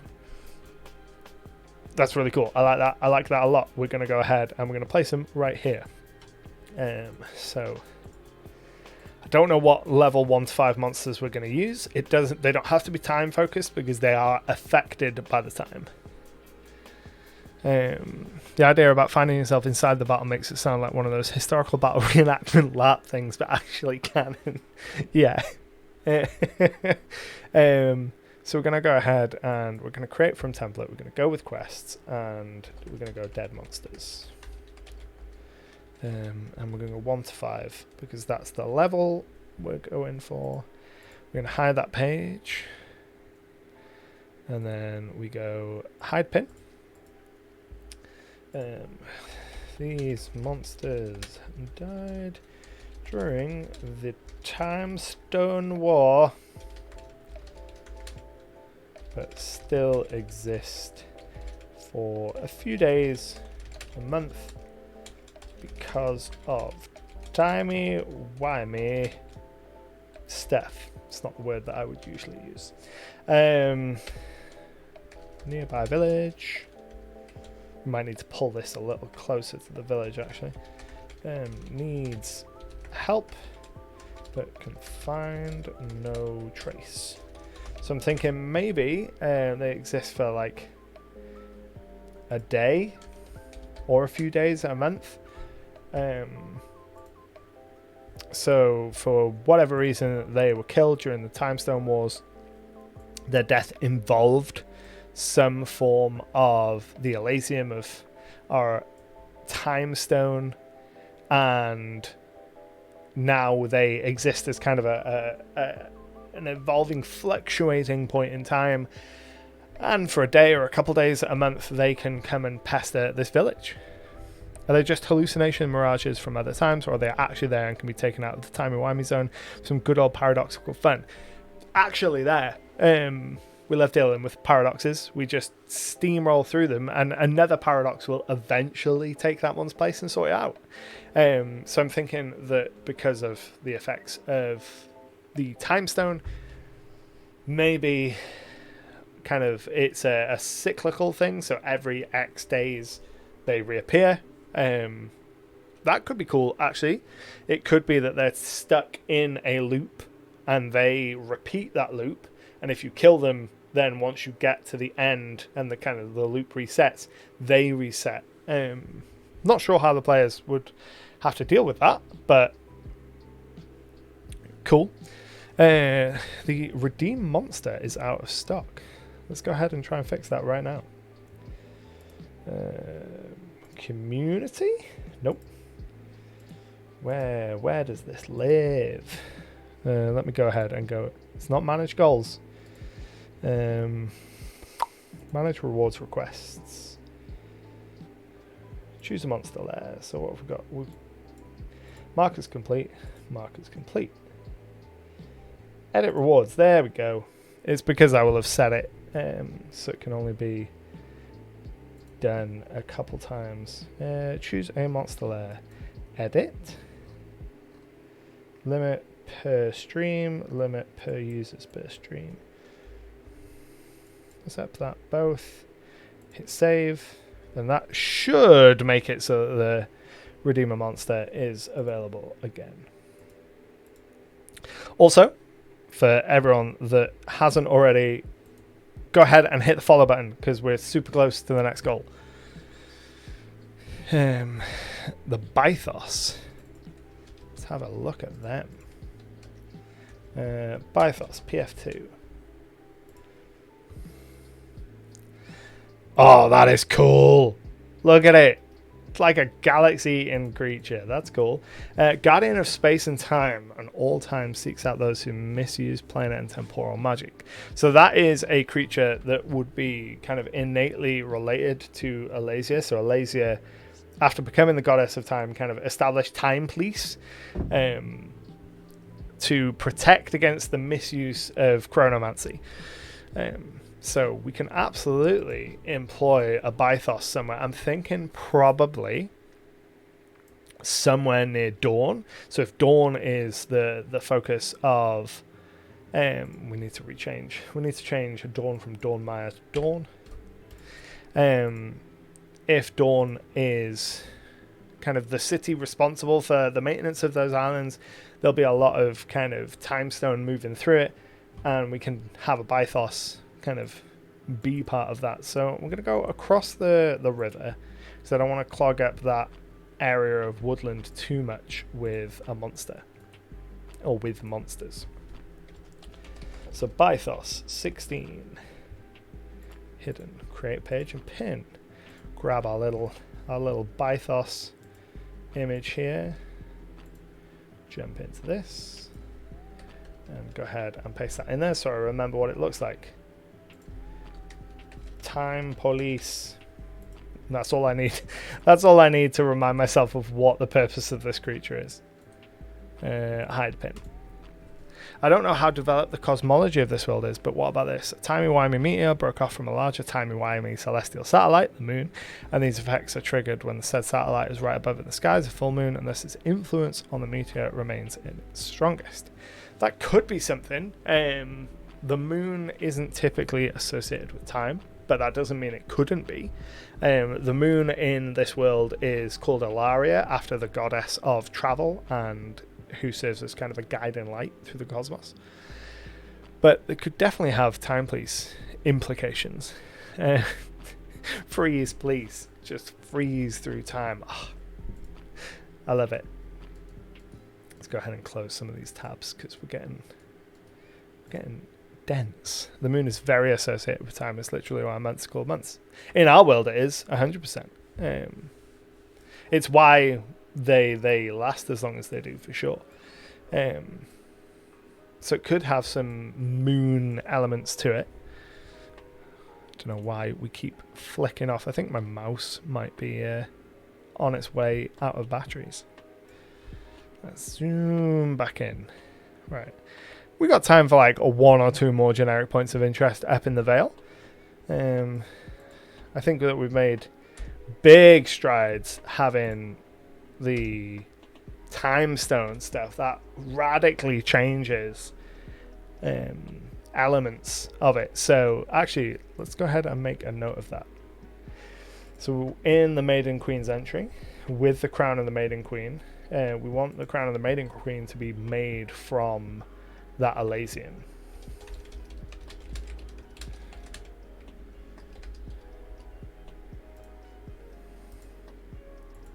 Because why wouldn't it be? So let's go ahead and an archaeology site. I think that we've already got a fair amount of kind of archaeology vibes from the sort of time and stuff, so we'll keep generating. We've got an altar in there, some kind of outpost we have. We do need to add an outpost of some sort to this island though. Create page. Oh, nope. Link to template. Oh, nope, that's not what we want. We want link to existing. Outpost? Do we have an outpost?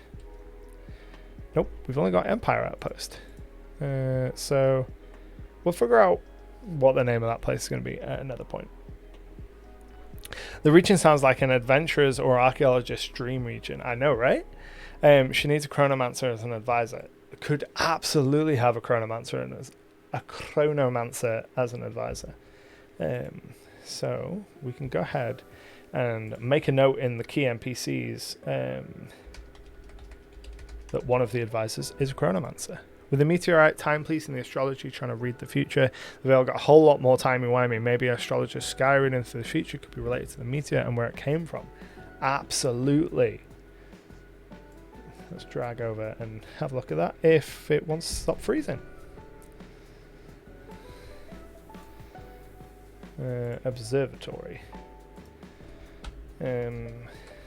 Special focus on researching the meteor that first brought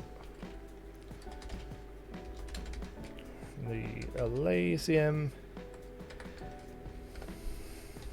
to Ishtar. Could be that they believe it could be that the meteorite that brought the Elysium down and kicked off the whole Timestone Wars could be that was part of a larger asteroid that is on a much larger cycle around the sun, and this astrologer says, oh, it's on the way back. There's a very good chance that we're going to get another meteor shower from this kind of timey-wimey asteroid.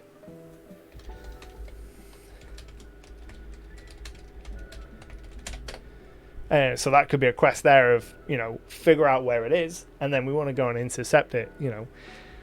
We figured out, we expect it to land somewhere here in 2 weeks, so we want adventurers to go out to that point. Bob has redeemed an NPC. Armuni. Astrologer. I assume that's for the astrologer. Astrologer is called Armuni. Is it Armuni or Armini? Could the lake be a previous impact site? Probably not. I don't like the idea of the lake being too tied into it. I like the impact site being down in this island because it gives us that conflict between there and the southern region. I like the lake just being that its notable feature is that their goddess once sat there. Because there is a danger of, if we focus too much of the stuff in the Vale on time magic, that becomes the dominant religion, because there is a goddess of time, categorically. And if we have too much of a focus on that, then it shifts the kind of religion of the region away from the maiden and towards worshipping the time goddess. And then once you get to that stage, everything about the region changes. So as it is, the kind of timey-wimey aspect is kind of a sprinkling of flavor over the region. If we go too much more in with it, it's going to become the dominant thing, and I really don't want it to be the dominant thing. I want it to be some cool flavor. It's from the Icelandic for Rivermouth. Ooh. Armini. May have to adjust it slightly to help it get out of my mouth better, but we'll have a think. It sounds like the two religions share the region. Maybe the crown is a link between them. Possibly.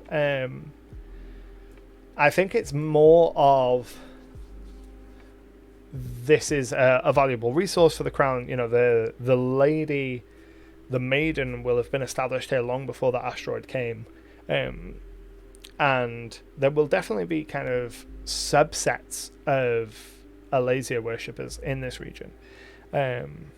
After River Song, absolutely, yeah.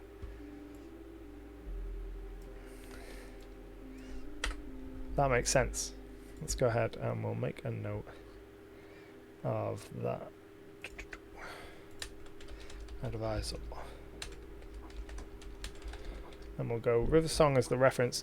So if we need to make some changes to make that a bit more pronounceable for me, then we can do that. Maybe the maiden actually is worried about time god cult gaining influence in the Vale, especially if said cult echoes the astrologers. The meteor is returning, the end is nigh. The end is nigh aspect is cool. I like that. Maybe some end is nigh vibes. And I definitely think that it warrants making Alasia a minority religion in this region, because no area is going to be truly monotheistic. So the religion of the state would very much be Cardia. The religion of most people would be Cardia, but then there would be a subset, a minority religion who worship Alasia. Svern the astrologer. Svern the astrologer. Perfect.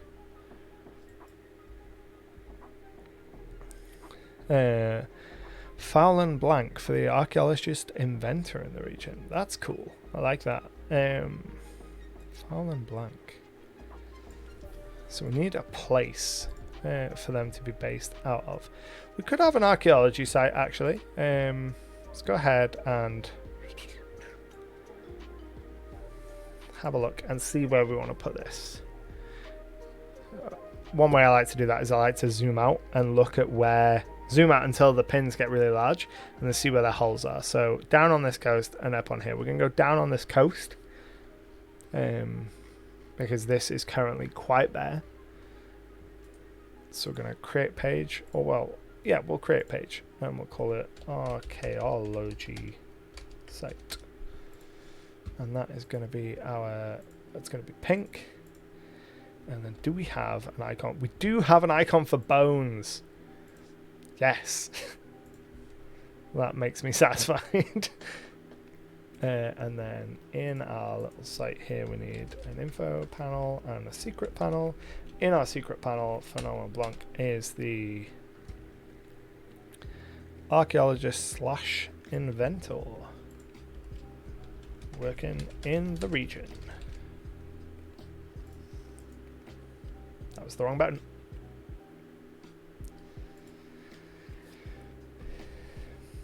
Things are running much slower this evening with Incarnate open. Like, both. I mean, archaeology is the big, broad, like, surely paleontology is an aspect of archaeology. And if I put ruins, the benefit of using a bone is that when I look at all of the pins, I go, bone, archaeologist, rather than, ruin. That's another ruin because there's already ruins, or the icon for a tomb. So they're not necessarily, excuse me, doing bones and fossils. Excuse me, that went down the wrong hole. It's more of just to help me with the visual aspect. So when it's like this and I'm looking at it, you can see I've got no examples of ruins anywhere, but I've got examples of ancient tombs. They're a doorway. This just lets me know. My brain sees bone and it goes old. I am just gonna mute myself.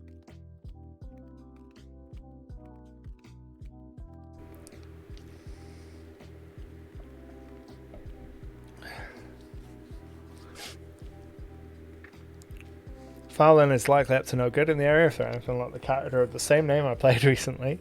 I'm just saying that's what's in the dig site may not be ruins, but actual fossils of some ancient creature from the ancient past that I don't know, maybe could be brought back when the meteor finally returns. Oh, that could... No. Jurassic Park. It's Jurassic Park. There's time magic. There's an archaeologist or an inventor working in the region, finds an ancient extinct creature, finds their bones, and is like, we have the technology. Jurassic Park.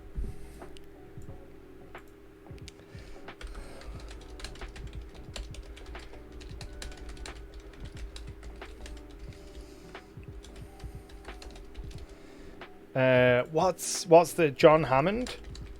That's his name, right? Jurassic Park? Yeah, John Hammond. Give me your most classic. There he is. That's what we want.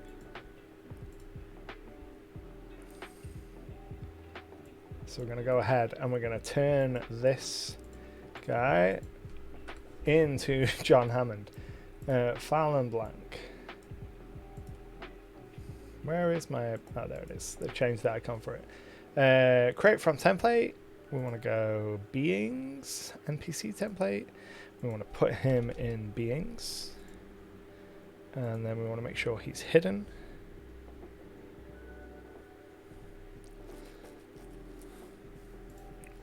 And then we go Fowlin. And then in our little secret. Oh no. We put him there. There we go. Oh, that brings me such great joy.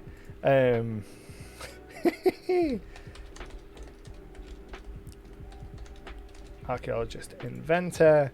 Location the Vale. Has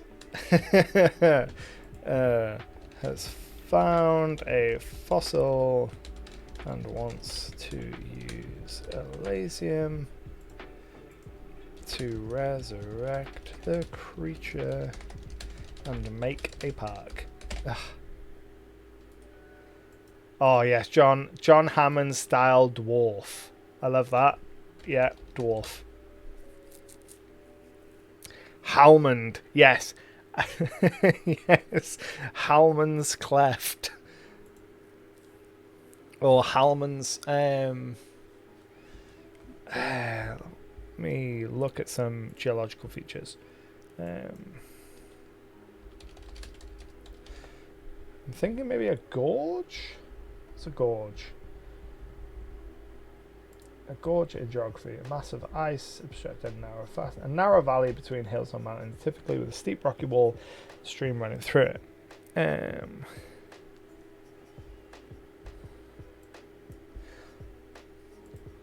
Could be Fang. Yeah, could be Fang if he's found a tooth of something that they've found a tooth of.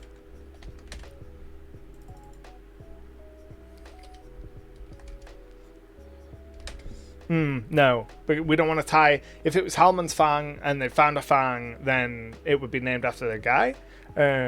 So Halman's Tor. What's Tor? Define Tor. Hill or rocky peak. Halman's Tor it is. Perfect.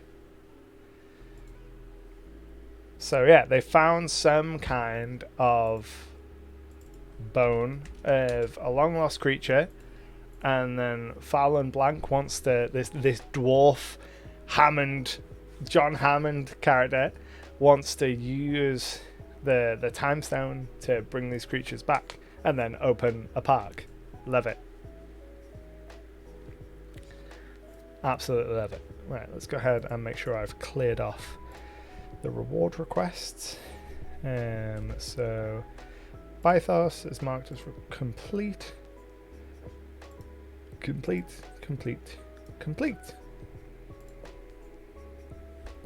Large freestanding rock outcrop that rises abruptly from the surrounding smooth and gentle slopes of a rounded hill, summit, crest, or ridge. Perfect. Yeah, Tor works. Halman's Tor. And we do have some justification for dwarves being in this region. There is a dwarven enclave in the town of Shimmer. Don't know why it keeps zooming away like that. Let's zoom. Yeah, there is a dwarven enclave in the town of Shimmer, and they are responsible for mining the mithril. As I lose my voice.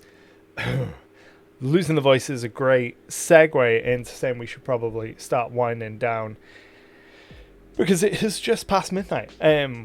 So I'm going to go ahead and jump us into some facecam. And what we're going to do is we're going to have kind of 10-15 minutes of just wind down. So just general asking any questions you've got or anything like that. Throw it in the chat while we kind of peter off and end for the night. I think that we've done awesome work. Like, completed the high level pass of Eldal, completely changed my perception of what the Veil is and what their conflict is, which is pretty cool.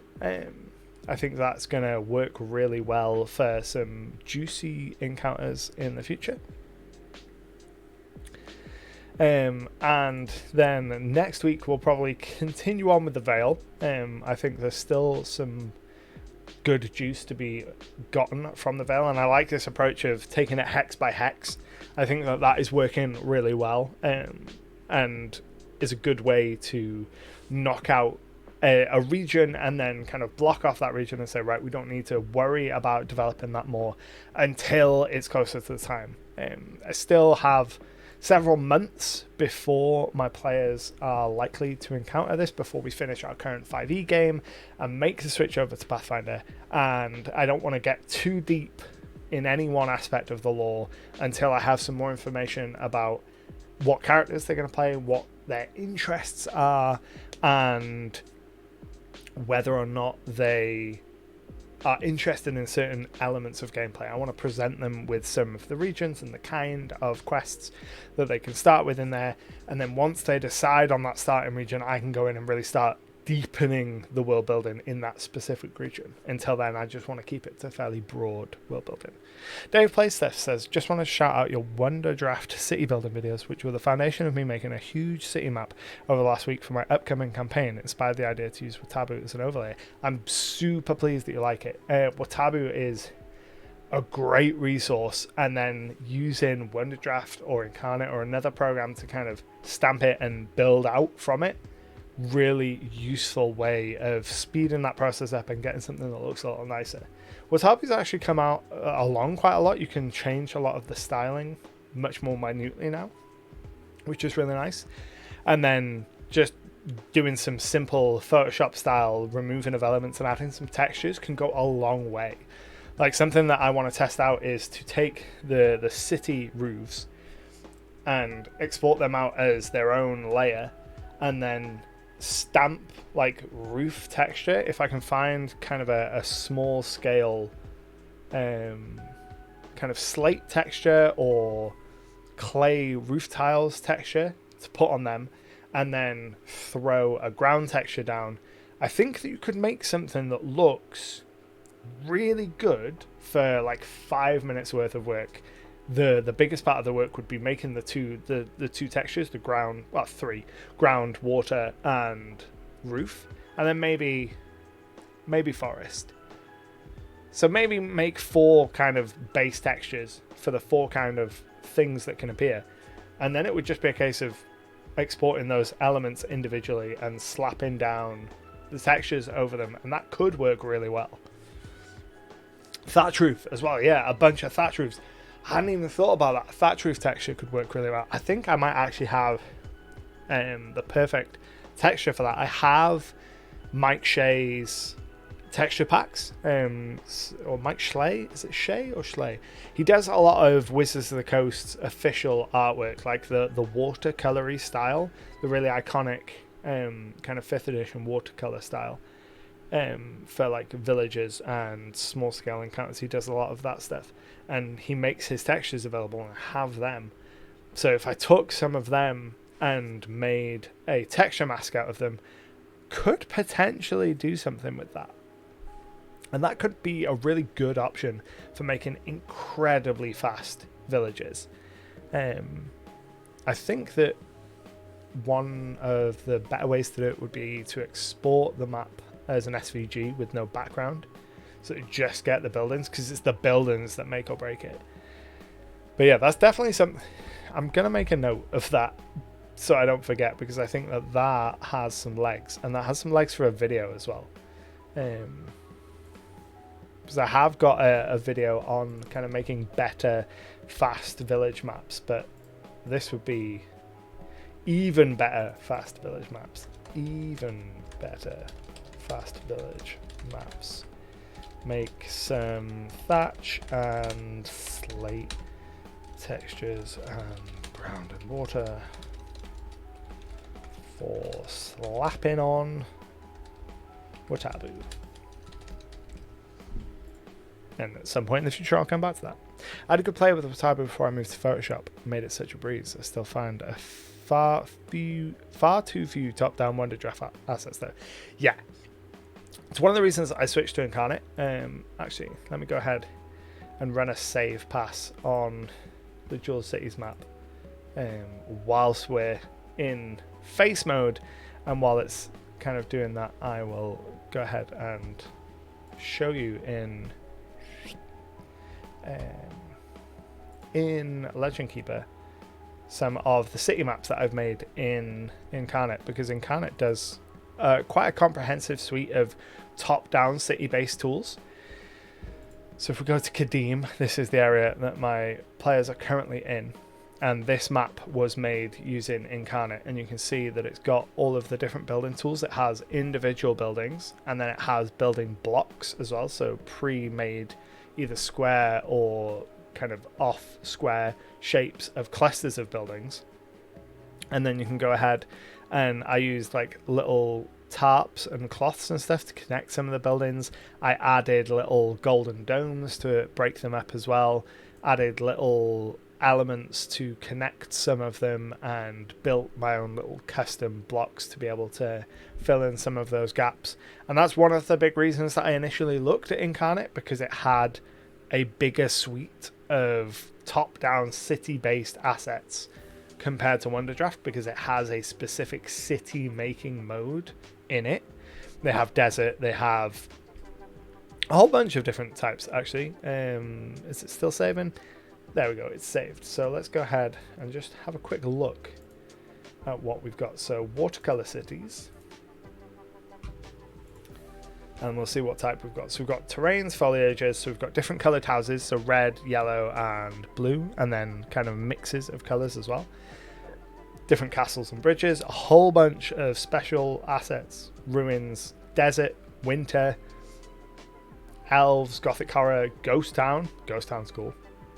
So it's got quite an expansive library of top-down assets for making cities, and that is one of the big reasons that I initially switched over to Incarnate. And I started off by just making maps for cities, and then eventually went on to make whole region maps as well, because they have those higher quality assets. I honestly find it pretty respectable that you're willing to move on to a game that you personally enjoy. I feel like most YouTubers would continue focusing on 5e because of its popularity. 100%.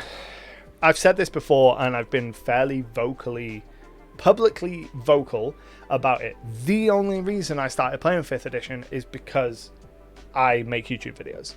So if I was just playing for playing's sake, and I didn't have kind of a financial vested interest in it, when my 1st edition Pathfinder game ended, we would have either carried on, we would have either started a new Pathfinder 1 campaign or moved to Pathfinder 2. The big reason we moved to 5th edition, or one of the big reasons, a not at all small reason, is because I make YouTube videos, and 5th edition is where the money is, and it made sense to, if I'm going to be talking about 5th edition, to also be playing it. It doesn't make any sense anymore to do that, because I've played it long enough that I can still talk about it. I'm more than familiar enough with the rules of the game that I can still talk about when I want to talk about it, but I am sick of 5th edition. I'm very much ready to move on. And that's why when I make Pathfinder videos, in every one of them I say, if people keep watching these, I will keep making them. Because as long as it makes sense for me to make them, I would rather make Pathfinder videos, because I'm much more enjoying Pathfinder at the moment than I'm 5th edition. It's not to say there aren't elements of 5th edition that I like, because there are. And I understand why people stay with 5th edition, but I know a lot of YouTubers, and I know a lot of them have said, oh, I'd really like to try X, Y, or Z game, or I'd like to talk about this other game, but I don't want to make a video on it because that video will probably bomb. Or, oh, I was really interested in this particular game system, I made a video on it, and that video absolutely tanked, so there's no point in me making more of them. And that is part of the big problem once you get into the 5e ecosystem, especially when you start making like paid content, like SideQuest, my magazine, link in the chat. Didn't mean to double post it. That is almost entirely 5th edition or system agnostic. So I have a vested interest in 5th edition. One thing that I will almost certainly do is once I start getting more familiar with Pathfinder 2nd edition, SideQuest will move to be 5th edition and Pathfinder compatible. That's a big goal for me in the coming kind of 6 months, once I've gotten familiar enough with Pathfinder to feel comfortable enough to look at something and have a reasonable idea of whether or not it's balanced. I'll absolutely start porting monsters over, so whenever a monster is made, we'll have a 5th edition stat block and a Pathfinder 2nd edition stat block. And I think that's one of the best ways to kind of show people the benefits of another system, is to be like, hey, here's a monster. Here's the stuff it can do within the bounds of the 5th edition system. Here's what it can do in another system. And you can directly see, oh, that's cool, that this is different because of the system. So if anyone has any other questions or anything else like that, pop them in the chat. We are going to wind down. We'll stay on for maybe 5-10 more minutes. If you aren't, please hit the follow button. We are, what are we? We are like 7 people away from hitting our goal of 230. If you... My phone just woke itself up and won't turn itself off. It's gained sentience. If you don't already know, I make a whole bunch of videos over on YouTube, and they cover all kinds of world building and GMing and player advice.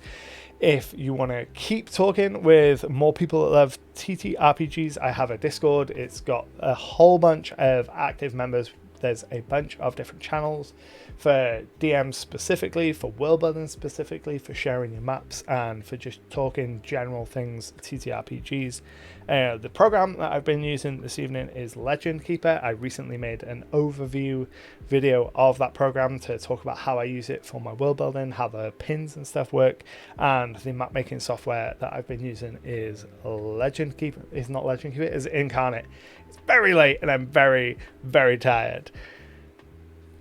I think that about wraps up my link spiel. So if anyone has any final questions, throw them in the comments below, and otherwise we're going to wind out the evening here before I fail to be able to speak anymore. Thanks for the stream. We'll hop on the Discord after the sleep times. Thank you very much for joining and getting involved in the chat.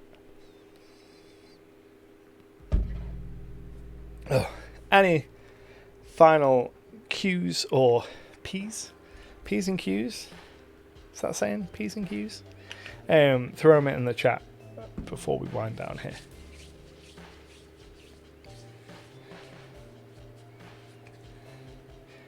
If you have enjoyed the stream, I do this every Sunday night. We start around 10 p.m. UK time, which is about 5 o'clock Eastern time, depending on daylight savings and stuff. And we always do kind of collaborative world building like this. We pick an area of the Jewel Cities and we make a bunch of cool stuff. We've made a lot of really interesting choices because of it, like the timey-wimey stuff in the Vale. Would never have come up with that on my own. Don't forget to set your clock rocks. Perfect. Perfect. I think that's the perfect stopping point. So thank you very much for joining me for the stream. I hope to see you in the next one. But until next time, happy gaming.